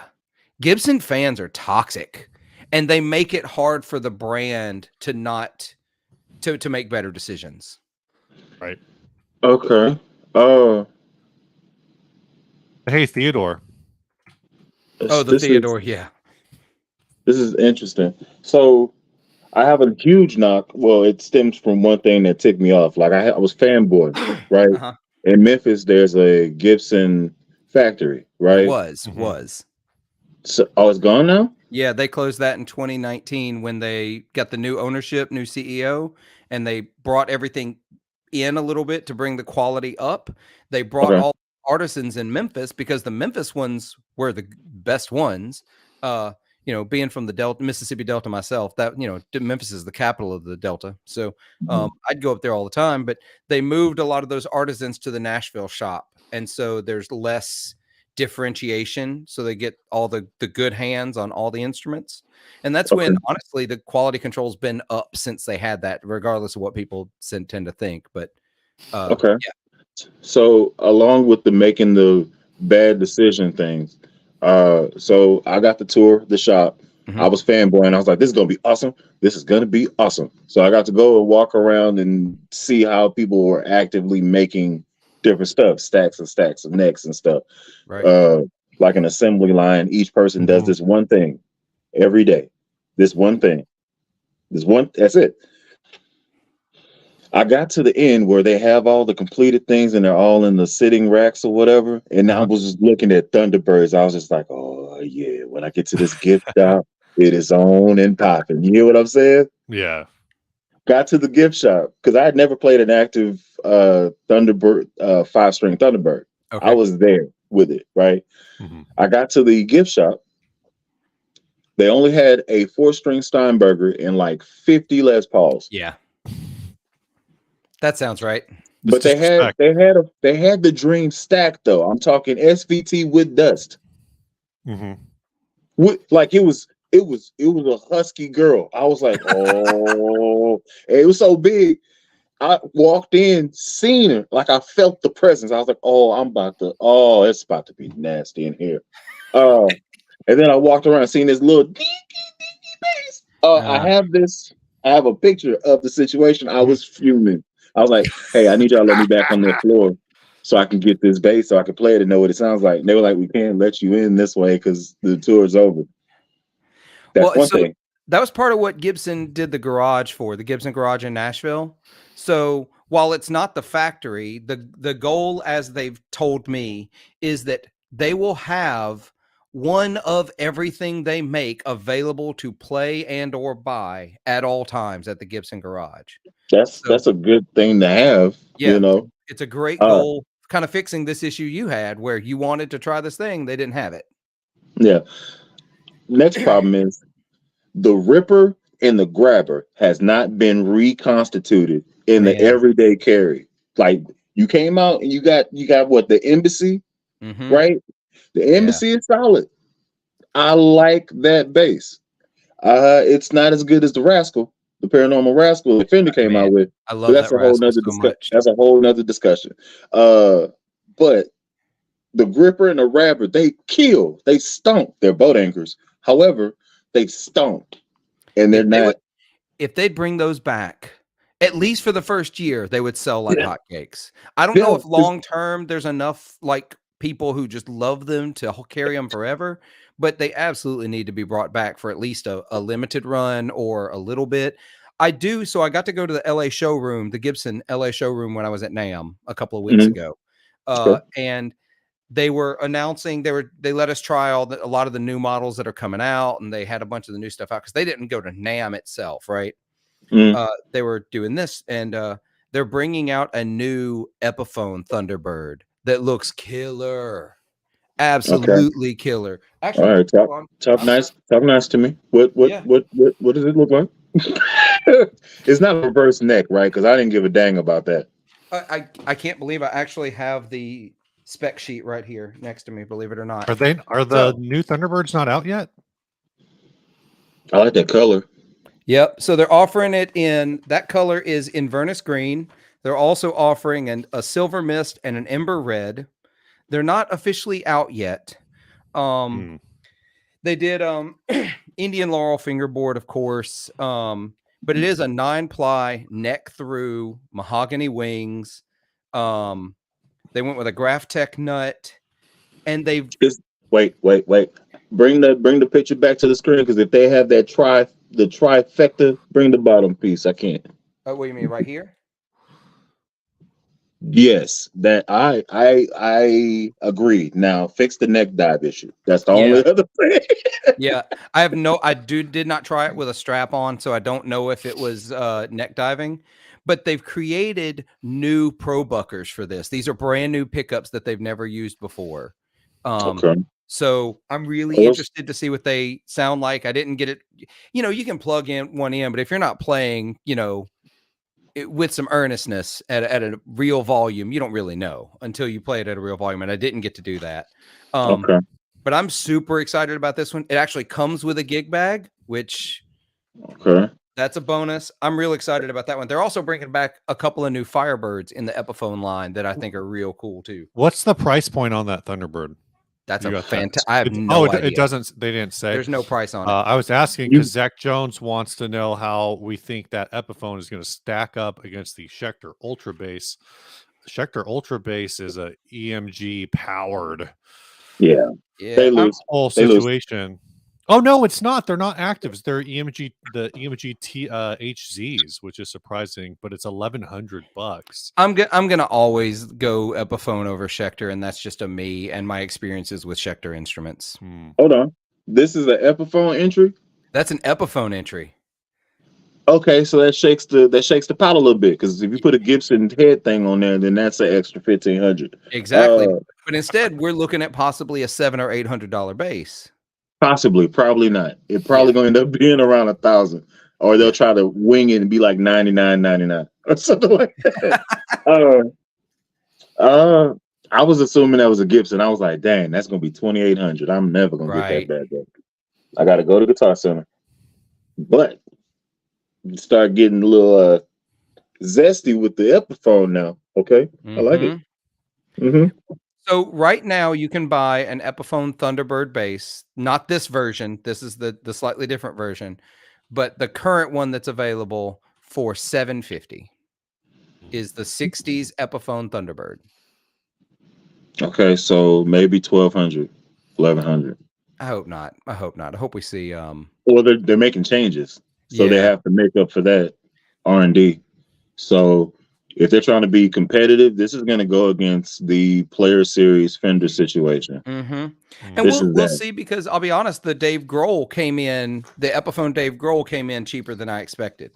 So I expected it to be, because the Epiphone Greenie Les Paul came in at $1,500. And so I figured the Dave Grohl semi-hollow 335 is going to come in at least the same price. And it came in $200-$300 cheaper than that. So I think they're seeing the pricing. I'm hoping they're seeing their pricing has to change a little bit, but I don't know. That was the only bass they had at the showroom. But I do like it a lot. So is the neck painted as well? I believe it was. Let me see if I can tell by this Is photo. it like a matte, or is it like a? It probably wouldn't be a lacquer because it doesn't look like it, or maybe it would be. Yeah, no, I'm gonna guess. I don't think they say exactly Like the a gloss finish. neck or whatever. I would assume, because I'm jaded because I have the Thunderbird Goth bass, so it's a matte black. It's matte black all the way throughout, so I'm kind of jaded. Like, It just says, I love it. It just says all at an accessible price, but you're not going to tell me that price. Clifton, hey Clifton, how's it going? Been a while, and he says if they put something out in the 600 to 700 range, along inspired by Gibson specs, they'd sell a ton. Which I agree. Which is probably why I think you hit the nail on the head. I think we're probably looking at either $899 or $999. Oh, I found a shop that listed it, but has pulled the listing, but Google cached the price. And so on the description, I can see the price, but if you go to the website, it's gone. $850. $850. All right. Oh, well, it's right between. All right, cool. Your boy got skills now. Hey. All right. Yeah. So $850, I would take that all day for $850. So that feels like a good price. Going back to this though, how are we feeling about this guy? We got that blue. Looks like if I asked a 5-year-old to draw a black. Thunderbird. We got whatever color this is. What's the scale length on it? 34. Yeah, it's standard this length. Is a fully. Why does it look like a short scale? I don't know. Because the body's probably giant. Does that look like a short scale to y'all? Am I tripping? It does. It looks weird. It looks like an ayahuasca trip. My head just automatically did this. I was like, it kind of looks like a molar. It does. Or like a boogie. I don't know. Oh my gosh, my man, it does. It looks like a tooth. It looks kind of. It kind of does. Like somebody tried to draw a ghost or something, and the eyes were weird. Oh my god. Okay. I see it. Yeah, I can't do it. Here's the thing. It's such a difficult line to walk. If you try to design something that is reminiscent of a classic design, the problem is by the time you get close enough to look good, you're also close enough to be sued over it. So I think it's one of those things where they just need to not try. Just do something different. What can you do that's different as far as shapes go? Man, that's the hardest part. That is they need no, to don't do that. Don't do that. Turn this into the bass version. Why does Machine Gun Kelly have a freaking guitar? He has 2. This is his second one. Why? That's a razor blade. Yeah, come on, bro. Oh, I have video of Steve playing. I just pulled this up to stir up trouble, man. I don't like your energy, man. Why are you being this way? Like we're bass players. He's got 3 signature instruments. He's got an acoustic. What? He got this pink guy, and he's got the razor blade. Click on the pink guy. Yeah, the pink one's fine. It's very limited. How much it costs? $1,000. I think for one it was original. Yeah. I can't justify it, man. I don't know. It's it's $800 to Schecter and $200 to Machine Gun Kelly. probably. I can't get behind any of it. It all just looks bad. That's because you've never fallen in love with an emo girl, Philip. That's actually not entirely true. But those days are long gone. So I don't know. Is Gwen Stefani emo? What about the lead singer from Evanescence? She's fine. She was Okay, I'll have a moment. definitely in that. I did I'm love gonna some stay Amy away Lee. from this because I'm just gonna start reading that like, what is emo? Oh yeah, don't do that. That's gonna Don't do mess up your algorithm. Yeah, I'm gonna quit looking at Schecter guitars. That's what I'm gonna do. They do make one I like. But it's because it looks like an old like Japanese import guitar from the 60s. Because that's the stuff I like. I like wonky, crazy stuff. Mm-hmm. Okay, so I kind of want to shake back to the question: what shapes haven't been done? Like you got Bootsy, and his bass is a star, right? Yeah. You got Flea bass, which is based off of the Music Man shape. Yeah. Every copycat, different upshoot company, pretty much kind of tends towards the jazz shape or the P shape, and then you have these molar basses and guitars that hasn't caught it yet. Mm-hmm. And then you got the Thunderbird, then you got the Rick shape, right? Yep. Jack Cassidy shape. So, I don't know. So you've got there's some companies that did it really well breaking away from, and I realize this is not a modern bass, but when the Stingray came out, it was reminiscent of Fender shapes, but it was its own thing. It was very different. I think Lakeland does this really well with some of their Skyline basses they're reminiscent, but they're still kind of their own identifiable thing. It's amazing how you change just a little bit of a curve and it works. But sometimes a shape like a Firebird or a Thunderbird in this case is so distinctive that when you start to try to get close to it, because I mean, let's be honest, it didn't take off when they released it. It didn't do well. Nobody liked it because it was too futuristic. It was too different. And then people adopted it later and it became classic. So now that shape has entered our, in our brain, we recognize it as this classic thing now. I think these other shapes, if what's going to have to happen is they're going to get released, they're going to get discarded because nobody bought them. And then 20 years from now, somebody's going to pick it up and play it. And that's when it's going to become classic. And that's what makes it so hard. But don't try so hard to be almost this classic shape, because really you just look like you had too much sugar on the playground and came art time. You were trying to recreate something from memory. I forgot about the Ibanez Destroyer bass. Michael Krause brings it up. Ibanez. Yeah. Destroyer bass. And then I look at this and I realize it's just like, it's an Explorer. It is, but so there was that whole sort of, I don't really want to talk about it, but I'm going to talk about it. The whole drama when Cower brought out the Gripen, there was another builder who basically accused Doug of, stealing the Gripen design from him. And now I'm looking at these, I'm like, yo, dude, all you did was tweak. He says he tweaked the Explorer, but he tweaked the Explorer in a way that he just ended up making a Destroyer. So it's like, what are you even complaining about? I don't know. I don't want to get too into that. That's just a little rant. That's a little inside baseball for people who are on Instagram looking at Instagram guitar drama the week before NAMM.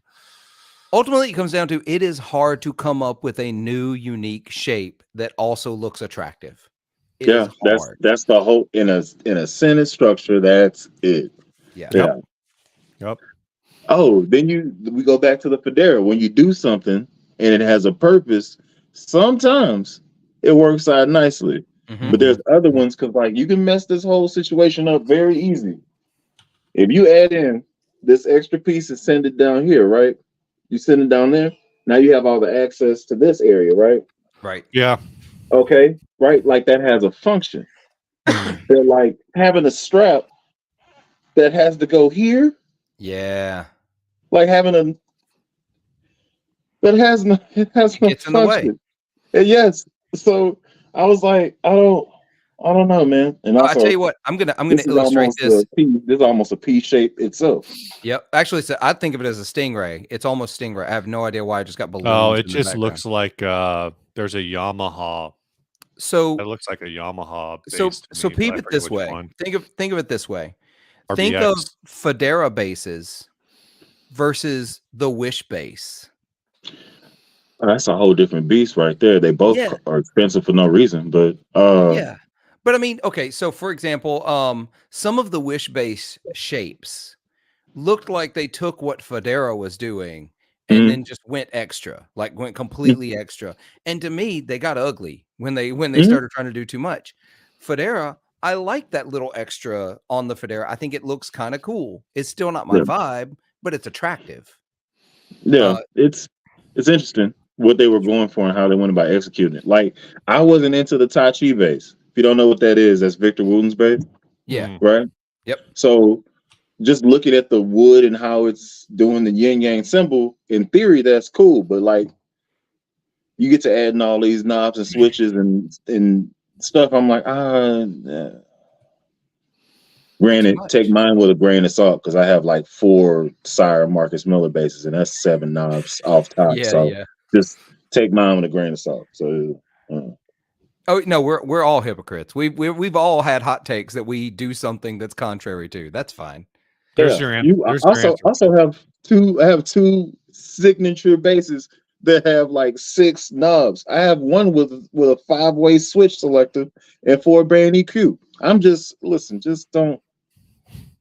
I'm just a kid doing a thing at a place. There you go.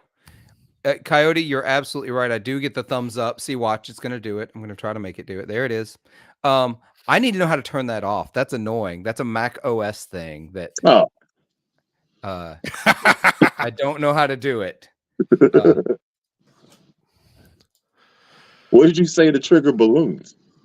Oh, I think I did this. I think I did a peace sign and it triggered balloons. I don't know. I'm not going to try to do it. I think it also has a timing thing where it won't do it again too quickly after it's done it once. Okay. Yeah. It's real fun when you host a video podcast and you talk with your hands a lot like I do. And then suddenly you start getting things on the screen and it's, man. Yeah, exactly.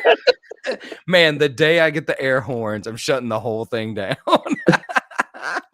Oh, I need to start running a little soundboard for these live streams. So balloons, yeah, balloons is a peace sign. Okay. Yeah, Yeah, it might only be the open hand, not the back. Gotcha. There's also a hearts one. If you make a hearts with your a heart with your hand, thumbs up, thumbs down. If you do double thumbs down, apparently it will start raining. And if you make double peace signs or victory signs, it'll do confetti. Double thumbs up will do fireworks.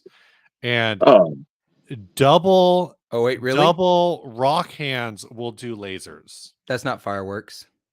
We'll do double thumbs down. Thumbs down. Let's see what happens. I cannot believe it. What the heck? What was that? Okay, I gotta get these turned off somehow. I'm gonna find that later. We're just children. We're children with technology. That's 100%. Oh my gosh. Okay. I'm gonna stop looking that up now. We'll keep talking guitars and I'll figure this out when we get done. Yeah, man. So Bully, did you get excited about anything got announced at NAMM? Did you see anything that actually seemed kind of cool?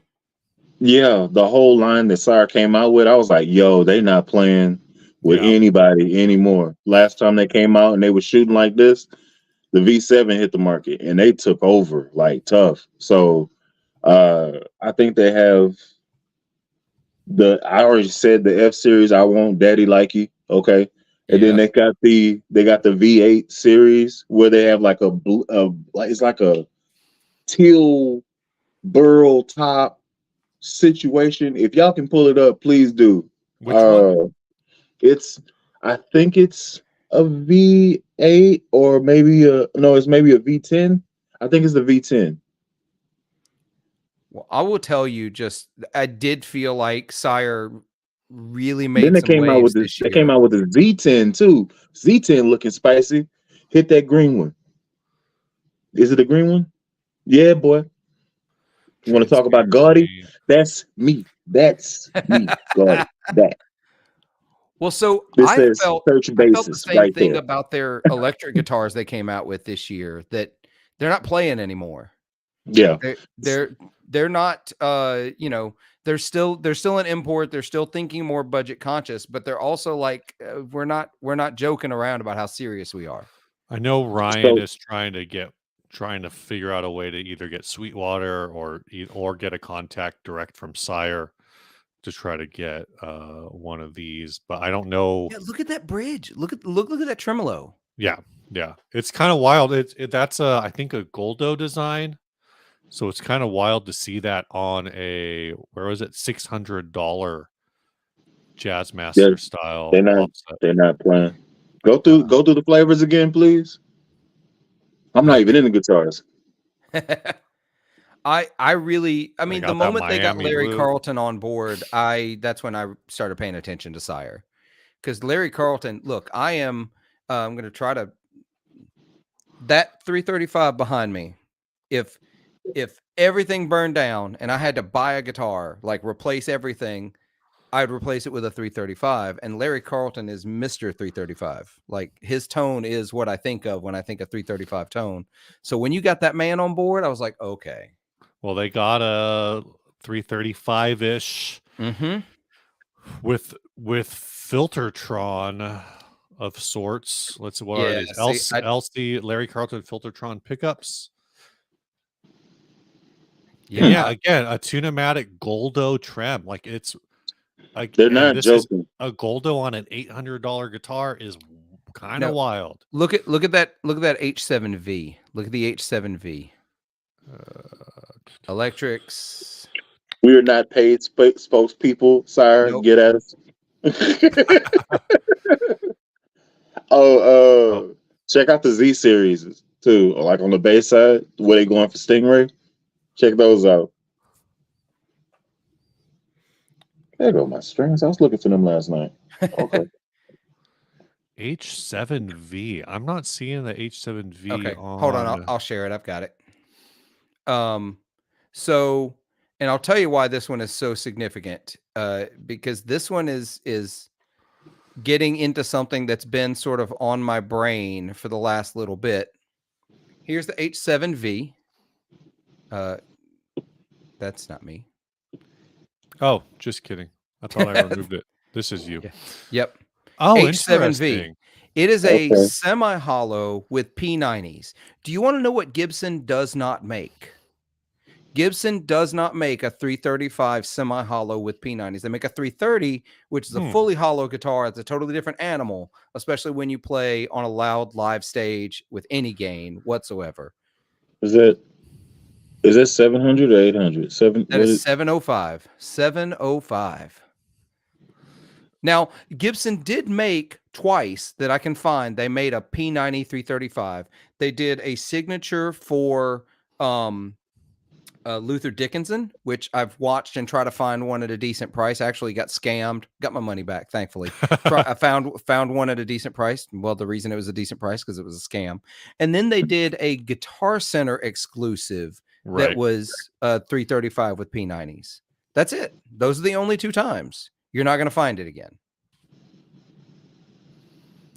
Sassy, they didn't though. The Epiphone with P90s is a Casino. It's a fully hollow. It's a 330, not a 335. There's not a semi-hollow with P90s in this shape that Gibson has made other than those two. And that's my vibe. That's my, I like P90s are my favorite pickup. It's Sunburst because I'm a boomer trapped in a millennial body. And it is it's semi-hollow. It's perfect guitar. So that one is really on my brain lately. At least you know. It's cool, man. Yeah. At least you know. Yeah. I don't like their other finishes. They do like a lighter burst and then they do just an all black, and the black is real boring looking.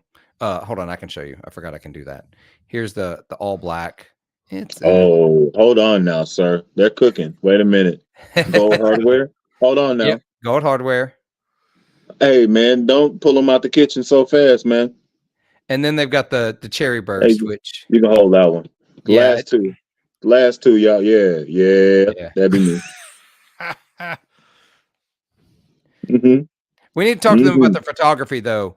The difference between these two photos is not enough to warrant two different photos. What's that? They could have did a picture of the edge. Did they do a picture of the edge? No, they've got these 5 photos, and that's it. Wait, So- are the first 3 all the same photo? Yeah, It like just you looks can, like Where's the back? Where's the back of it? there's no back. There's that. So if you do them fast enough, you can have a stop motion of it falling over. I don't know. That was real stupid, but that's what I got. No, man, it really was. And I'm like, I don't want to give him this laugh, but I kind of have to. Philip, you know the answer to this? Size. Yeah, that's the difference in a 335 and a 339. 339 is the size of a Les Paul, but the shape of a 335. Gotcha. I've seen them both in person. I thought that was the difference. I just couldn't remember. Also, hi Joan. I never said hi to anybody today. I'm so sorry. I feel so I've rude. said hi to a couple. Yeah, It was so frantic when we started that we just we're like, gotta hit the ground running. Can't slow down. I feel so rude now. It's fine. You are. It's Well, yeah, they did also make. Now, I've only recently discovered this because of Dan from Lewitt Microphones, who used to work at Gibson. He was the one that told me about the ES336, which I think that's right. 336 was it's the size of the 339, so it's the smaller body style, but it's 335 shaped, and it has P90s. So they make a small body one. The one I'm looking at, it just has humbuckers in it. Oh, maybe that wasn't it then. Man, once you get into all these other different, I can never find the right numbers. There is one with P90s at really great guitars. So as a bass player, I am completely ignorant about the other side of the tracks. Okay. So y'all rattling off these numbers like they're Porsche cars. I can do Porsche cars and I can rattle the numbers, but 911's the only Porsche car that matters. I'm actually being really reductive. Let's not do that. Let's not do that. I don't like the sentence. I do get why you would say that. It's very iconic. Yeah. But let's not. Okay. Another day. Okay. So these 543, 747, 707. What is 007? What? Okay. So does it really do anything? It's just the numbers they use to differentiate models. So there was some rumor. I actually, some people have said it as fact, but I can't find it to be fact. Some people say that initially, like the 335 was called the 335 because it cost $335. The 330 was called the 330 because it cost $330. It doesn't track for very long, right? Like that can't possibly be fact for too long. But is it harder to make a fully acoustic one than it is to make a semi-hollow? I think difficulty to build is very similar, but you have to change some things because with the semi-hollow, so like the 335 that's behind me, that model came out in 1958, was the first year they ever tried to make that. I know the thumbs up.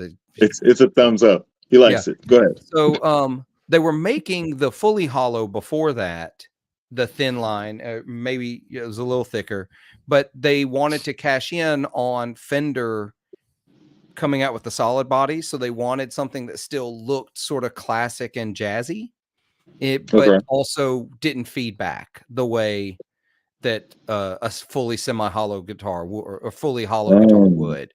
So they put a solid block down the center. And that's why it's a semi-hollow. There's a big block of mahogany running the length of the guitar, and that reduces the feedback. Okay, so it was a purpose-driven decision. All right, cool. Exactly. Yeah. All right, cool. Now, as far as I know, there's single coil because we have that as bass players. There's humbuckers also. Here we go again. Then you said P90. What else is there? So Are P90 those the three? well, there's lots. This would be a very deep rabbit hole because there's lots of differentiation. Because even when you start talking single coil, for example, single coil and a bass, you think of a jazz bass pickup and a P bass pickup is very different, but they're both single coil. Yeah. But so P90 is technically a single coil, but it is a hotter, more mid-range focused pickup than like a Strat pickup that's also single coil. Okay, so it's winding. It's winding, it's magnet choice, it's just sheer size of the pickup. For example, a Jazzmaster pickup is single coil, but it's big and flat. It's real thin. Whereas like a P90 is going to be thicker and narrower. So the way the winds attached to the magnet is different. Okay. So it's a deep rabbit hole that I can talk for only so long before I don't know enough technical terms anymore to fully explain like what's going on. Like, for example, Joe is talking about lipstick pickups. Lipstick pickups are single coil, thinner, and then they go inside a metal tube, and that metal tube affects the magnetic field of the pickup. So they sound a certain way. It's so much They stuff. look slick though. Like on the Danny, like the Danos, they do. look slick. Lobster did a freaking lipstick base, and I was like, I don't want you got to give this charity. Why? Why are you giving this as charity? It was solid, man. He beat me. I built a base too. I was like, man. Oh, and Coyote says P90s have a bar magnet, whereas Jazzmaster pickups have magnets as pole pieces. I have a set of Lindy Fralin P90s that have magnets as the pole pieces, not as a bar magnet on the bottom. It's one of those things where they were learning how to amplify sound in the 40s, 50s, and 60s. They were just figuring it all out, and that's how you came up with a bunch of different ways of doing it. You also end up with the pickups that were in lap steels, which they call horseshoe pickups, because the magnetic field didn't just go under the string, it was over the string as well, and the strings passed through the pickup rather than just underneath it. Is it the same concept for Ricky's? Yep, exactly. That's where Rickenbacker got their pickup design, was from lap steels. Right. That makes sense. All right. So yeah, I can't make heads or tails of this Gibson numbering system. Apparently the first one was the ES 150. Yeah, that's the Charlie Christian. That's the model that Charlie Christian made famous. When the 335 came out, it was $267. So it doesn't track. But somebody in the chat, I think it was, again, it may have been Clifton, was saying that the 150 may have been 150 when it came out, but it also came out in like 1936 or something. So yeah, and again, like the logic falls apart pretty quickly, as Phil S. Norwich says, was the 336 $1 more. Yeah, and the 336 came out way down the line. Like that's a modern guitar by Fender, by Gibson standards. And when you're looking at like the 50s, like if suppose like the ES 335 was $335 for late 1950s, early 1960s numbers, like an ES 150 for $150, almost $200 less. That's insane. Yeah. That's like 6 months rent. So if the 335, so the 335 came out in 1958, $335 in 1958 adjusted for inflation would be $3,618 today. Yeah, that's what I assumed. I was like, yeah, that's gonna be a grip. Yeah. 30s, which actually, what's a 335 cost right now? More than that. $3,500. The whole like Gibson's is expensive thing. It falls apart as soon as you start looking at CPIs. The problem is because it's a luxury good, and because I guess the assumption is that the build methods should have improved over time in terms of efficiency and whatnot. But yeah, the reality is that whether or not they have, everybody's stuff has got somebody, I forget where, somebody in one of the YouTube comments on some video I made or Ryan made, I don't remember, made the comment that they bought a Gibson the Paul in like 1979. They bought it for like $700 or something, or I don't remember. Some very low price. Yeah. Might have been So it might have been what? like $500. Okay. Well, But when you look at like whatever that value was, whatever that number yeah. was, I don't remember, in 1979, it's $2,200 now if you just go by straight inflation. And Mhm. I think that if Gibson was making that, because the Paul was like a bare wood finish, stripped down model, it was functionally an entry level model for that time, it would probably be 1,700. I could see them marking the price up because it's like a historic reboot, but like Uh-huh. a Gibson Les Paul Studio, which just part for part is a better guitar than the Gibson The Paul, Oh, um, 100%. is $1,800, 1,800 right now, I think. So it's cheaper. Oh, or you look at it this way, Les Paul, when it was released in 1950, or a 1958 Les Paul, right? Mhm. Ignore the resale. We're talking when it was new. Mm. And you had to buy the case separately because it didn't come with the case unless you Right. paid separately for the case. Came out to $290 brand new for a Mhm. Gibson Les Paul in 1950. Actually, the numbers from 1959 that I've got. Sure. Adjusted for inflation, that is a price today of $3,132. A Les Paul is cheaper today than it was in 1958 because How they're much did you say? they're Yeah, $3,132. yeah. They're $29.99 brand new. It's cheaper today than it was in 1958, adjusted for Hmm. inflation. Okay. Ian Johnston asks about the modern lights. At least in the States, the modern lights are 1,500. That Mhm. probably means they're 1,500 pounds in the UK. I forget. Ian might be in, I forget if you're in the UK or in Ireland. So I don't know who would be supplying if they were in Ireland, but in I- the UK, I would assume they're 1,500 because Gibson tends to like just not adjust their prices for. So my guess is it's probably also 1,500 euro because they just tend to just be 1,500 everywhere. Well, I can look at Anderton's. Unless you go to Mexico, they're probably not 1,500 pesos, unfortunately. No, that is not going to be the case. I'll make a If- dang trip on the way back. Hell. Right. I'm like, if that's the case, I'm going to Mexico today. Yeah. Daddy like you. They are 1,449 GBP. Yeah, so actually, like a I'm, little, I'm pretty sure the less pound more. is stronger than the US dollar It right is. It now. So, is. It is. It is. So okay. yeah. So 1550 pounds, I want to say is like 1,900 1790. US, something like that. Yeah, Uh, 17, in 19. It's I don't know. 1,449 pounds. That comes out to $1,830 US. Yeah. So buy it in the US. It's cheaper. Oh man, hold on now. If that's all perspective, when you go to Tolman and you buy a Harley Benton and it costs $80, that means over here it's supposed to cost like $65, bro. Uh-huh. Well, I Correct remember me if I'm when wrong. I So remember that when the case 530. Go ahead. with Toman, the weirder thing with Toman is the way it works there. Like the stuff is so affordable. There, I knew people who were buying the 212 cabinets from Toman, not because they wanted the cabinet, but because the two vintage 30s that came in it were cheaper to buy in the cabinet Mhm. than it was to buy two vintage 30 speakers in the US. I think that's still the Right. case. I think you can still buy a 212 cabinet from Toman with vintage 30s for cheaper than you can buy two vintage 30s in the US.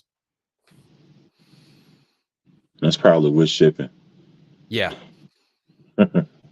Yeah. Isn't there some Bananas. issue with those being like not good or something? I don't know. I The don't speaker know. or the bases?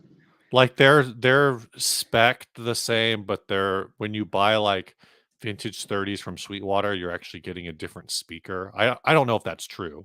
I just have that floating around in my head. So at one point, Celestion shipped a lot of their production to China. Mhm. And there's some talk whether or not, I'm not here for that debate. I can't tell you. that the quality went down and they only kept some things being made in the UK and then the rest were being made in China. If I remember correctly, all Celestians are made in the UK again now. They Okay. stopped doing any of the Chinese production. So without deep diving it and admitting that I have surface level information here, I'm pretty sure the vintage 30s you get in the Toman Harley Benton cab are the exact same vintage 30s you would get if you bought them from Sweetwater for UK made vintage 30s. Gotcha. It's a nice assumption. Yep. I think that is the situation. Now that's why if you ever try to sell a Celestion speaker, by the way, you'll get a buyer who's like, what year was it made? Because they'll want to know if it was made in the UK or China. I think they stopped making them in China in 2015. I think they brought all the production back to the UK. Interesting. So That's interesting. Yeah. It's way too much information to keep up with. I have no idea why I'm holding it in my head. It's not really that useful in the long run. Dude, I have that same thing for cars. Like my wife was like, "Yo," like we went to a old timey car show, and I was like, 56 Bel Air, that's a 79 coupe, 442. And she was looking at me. She's like, "This is a beautiful mind. What the hell is that? How are you doing this?" Yeah, the woman God gave me that walked behind me. She said that just drinking a slushy. I was like, "That's not nice." It's just a whole thing. We all have that weird thing that we hold on to all the information on for whatever reason. I have no reason to do it. Yeah, no, we just do. Yeah. All right, we just hit that 2-hour mark. Yeah, I like to not go too far past, but we got got a Super Bowl to watch. We got to throw this question out. Las Vegas has 49ers by 2 points, but who do you have for today's game? Oh, I think the Kansas City Taylor Swifts are winning it today.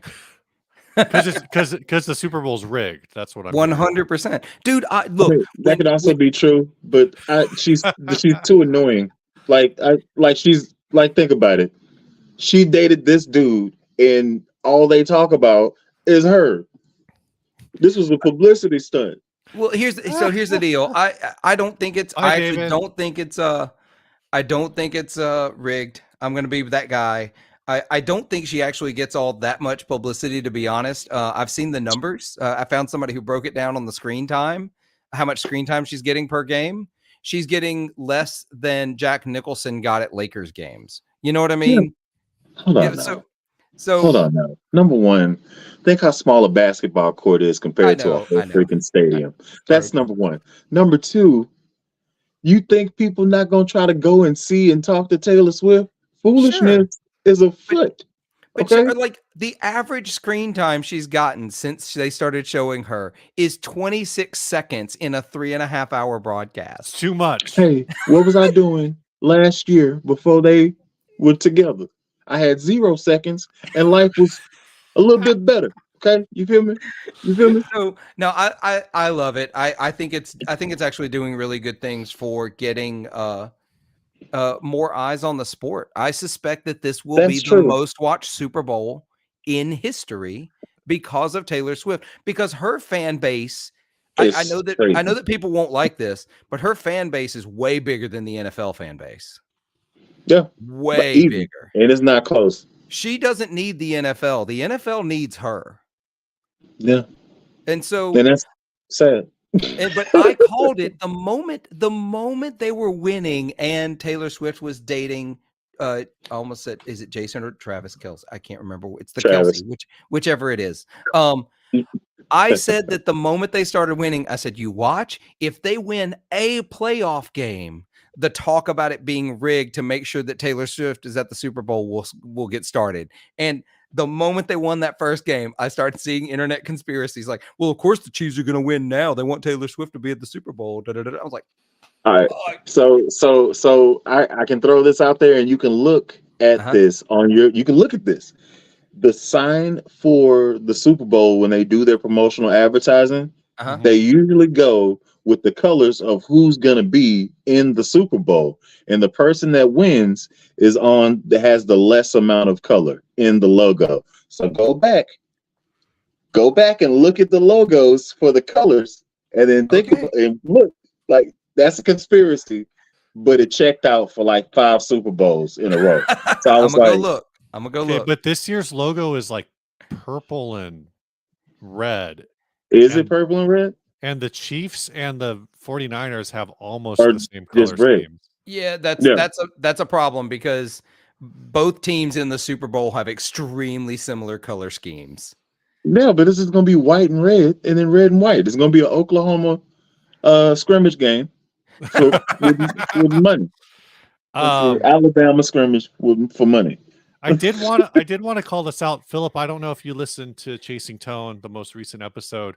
Phil S. Norwich brought up that Celestian is in Ipswich, about 60 miles from where he lives. He's thinking about getting greenback. I've only heard good things about greenbacks. But at NAM, the Celestian brought in one of those big ass red Double-decker old-school buses, double-decker buses, and it had a you know how old school buses, well, even new buses, they have like the placard on it that says like what the destination is. Yeah. Now I've sort of broken this up, so now I feel like I need to maybe give Richard Oliver a little bit of shit about it, but I probably won't over Richard over at Chasing Tone. Apparently Celestian traces its roots back to the village of Hampton Wick, but he called out, which is true on the show, that there are a number of people that think Celestian just pulled a penis joke at NAM for 4 days. That they did a Cockney rhyming scheme Because it's a Cockney rhyming for some other things there, which I think I wish that was true, but you know, I don't Can't know. roll out that it's not though. Well, here's the deal. It's not. It could be both.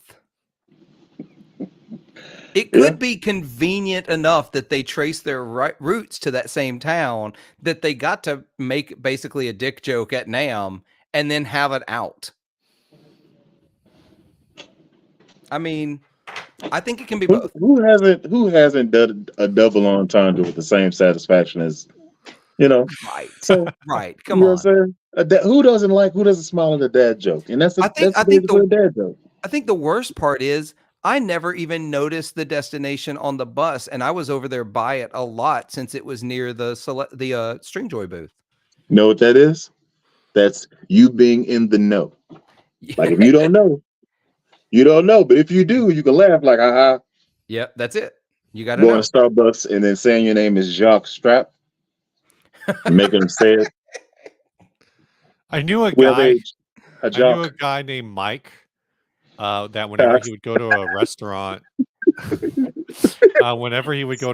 he would give the name Sebastian because there was always like 5 other Mikes, and he would do it with such frequency that when I got introduced to him, they were like, "Oh yeah, this is Sebastian," and I was like, "All right, cool," because like everybody called him Sebastian because of that, and I was like, and then like he would like something that came up where he's like Mike, and I was like, the fuck, who's Mike? Like, why is this dude all of a sudden saying his name is Mike?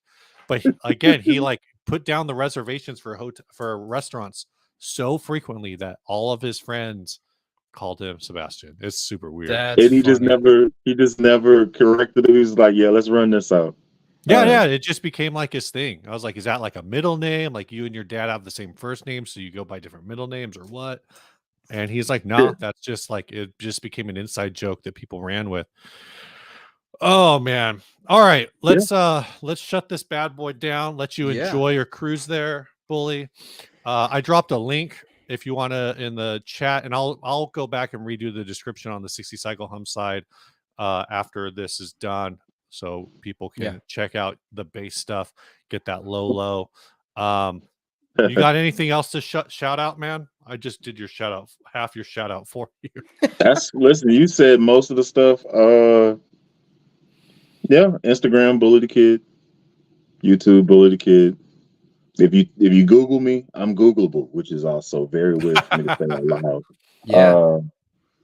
This mug pops up without glasses, but this mug usually. So thank y'all for having me on. It's been fun. Yeah, man. Sorry if I overtalked y'all. No, dude, that's the way. And also, we're doing an episode. My this thumbs season. up doesn't do anything. Yeah, you're coming on the podcast this season, Bully. It's gonna happen. We're gonna talk. Okay. Philip's got his own. Philip does interviews are really good. Yeah, I do conversations rather than interviews. I like to say it that way because I'm not going to grill anybody on anything. But Dude, this was messed up. This would probably be funny if you did try to grill me because I'm not going to shirk away. And I'll answer the question. Yeah. See, well, that's the thing is like I was having this conversation about a brand that won't be named, and we'll close with this. That I feel like I could get on the podcast if I wanted to, but like they're one of those brands that I'd want to ask some hard questions, and I don't think they'd answer them. So I'd rather just avoid those kinds of things and just have conversations, and I just let people say what they're going to say most of the time and see how it goes. All right. How about here's the idea, and I'm gonna shut up. How about you say you have an out of saying no comment? Yeah, that's it. So you ask a hard hitting question, and then without skipping a beat. Now, sir, I asked this question. You have the option of saying no comment. Yeah. Now, when you do that, that opens the floodgates to conspiracies. That's I'm sorry. Because we all know no comment means guilty. Because that's what we know. All right, Philip, you had Ryan on your episode this past week. You want to give folks a preview of what you got coming up? There's a bunch that are going to be in the works. Like I'm recording 3 literally before the release date of next Thursday. I don't know which one will be, so I'm not going to say. I don't know which one of those I don't know which will get edited first, or if there's a time on one of the others. But I got a bunch of cool guests coming up. It's gonna be a lot of fun. Add me to the list. It's coming. I'm gonna message you on Instagram. That's cool with me. I got nothing to shout out. Y'all know what's up with 60 Cycle Hum. I don't know if we have what demos are planned. I'm out of the loop on that. I'm usually out of the loop. I hear about them when they come in. But you're gonna get in the loop soon. You're gonna be recording your own stuff. I got some stuff. Oh look, tomorrow's podcast episode is already uploaded, so maybe I'll work on that early today. Otherwise, I think Ryan's talked about this before, so I'll talk about it. We got an upcoming Chase Bliss demo, paid for by Temu. That's awesome. But I don't know when that's happening. But we're gonna do some, or Ryan's gonna do some stuff with that. We got some pod stuff coming up, but otherwise, nothing too big. So I guess see everyone around. As we say at 60 Cycle, stay grounded. Bye, y'all. Ending the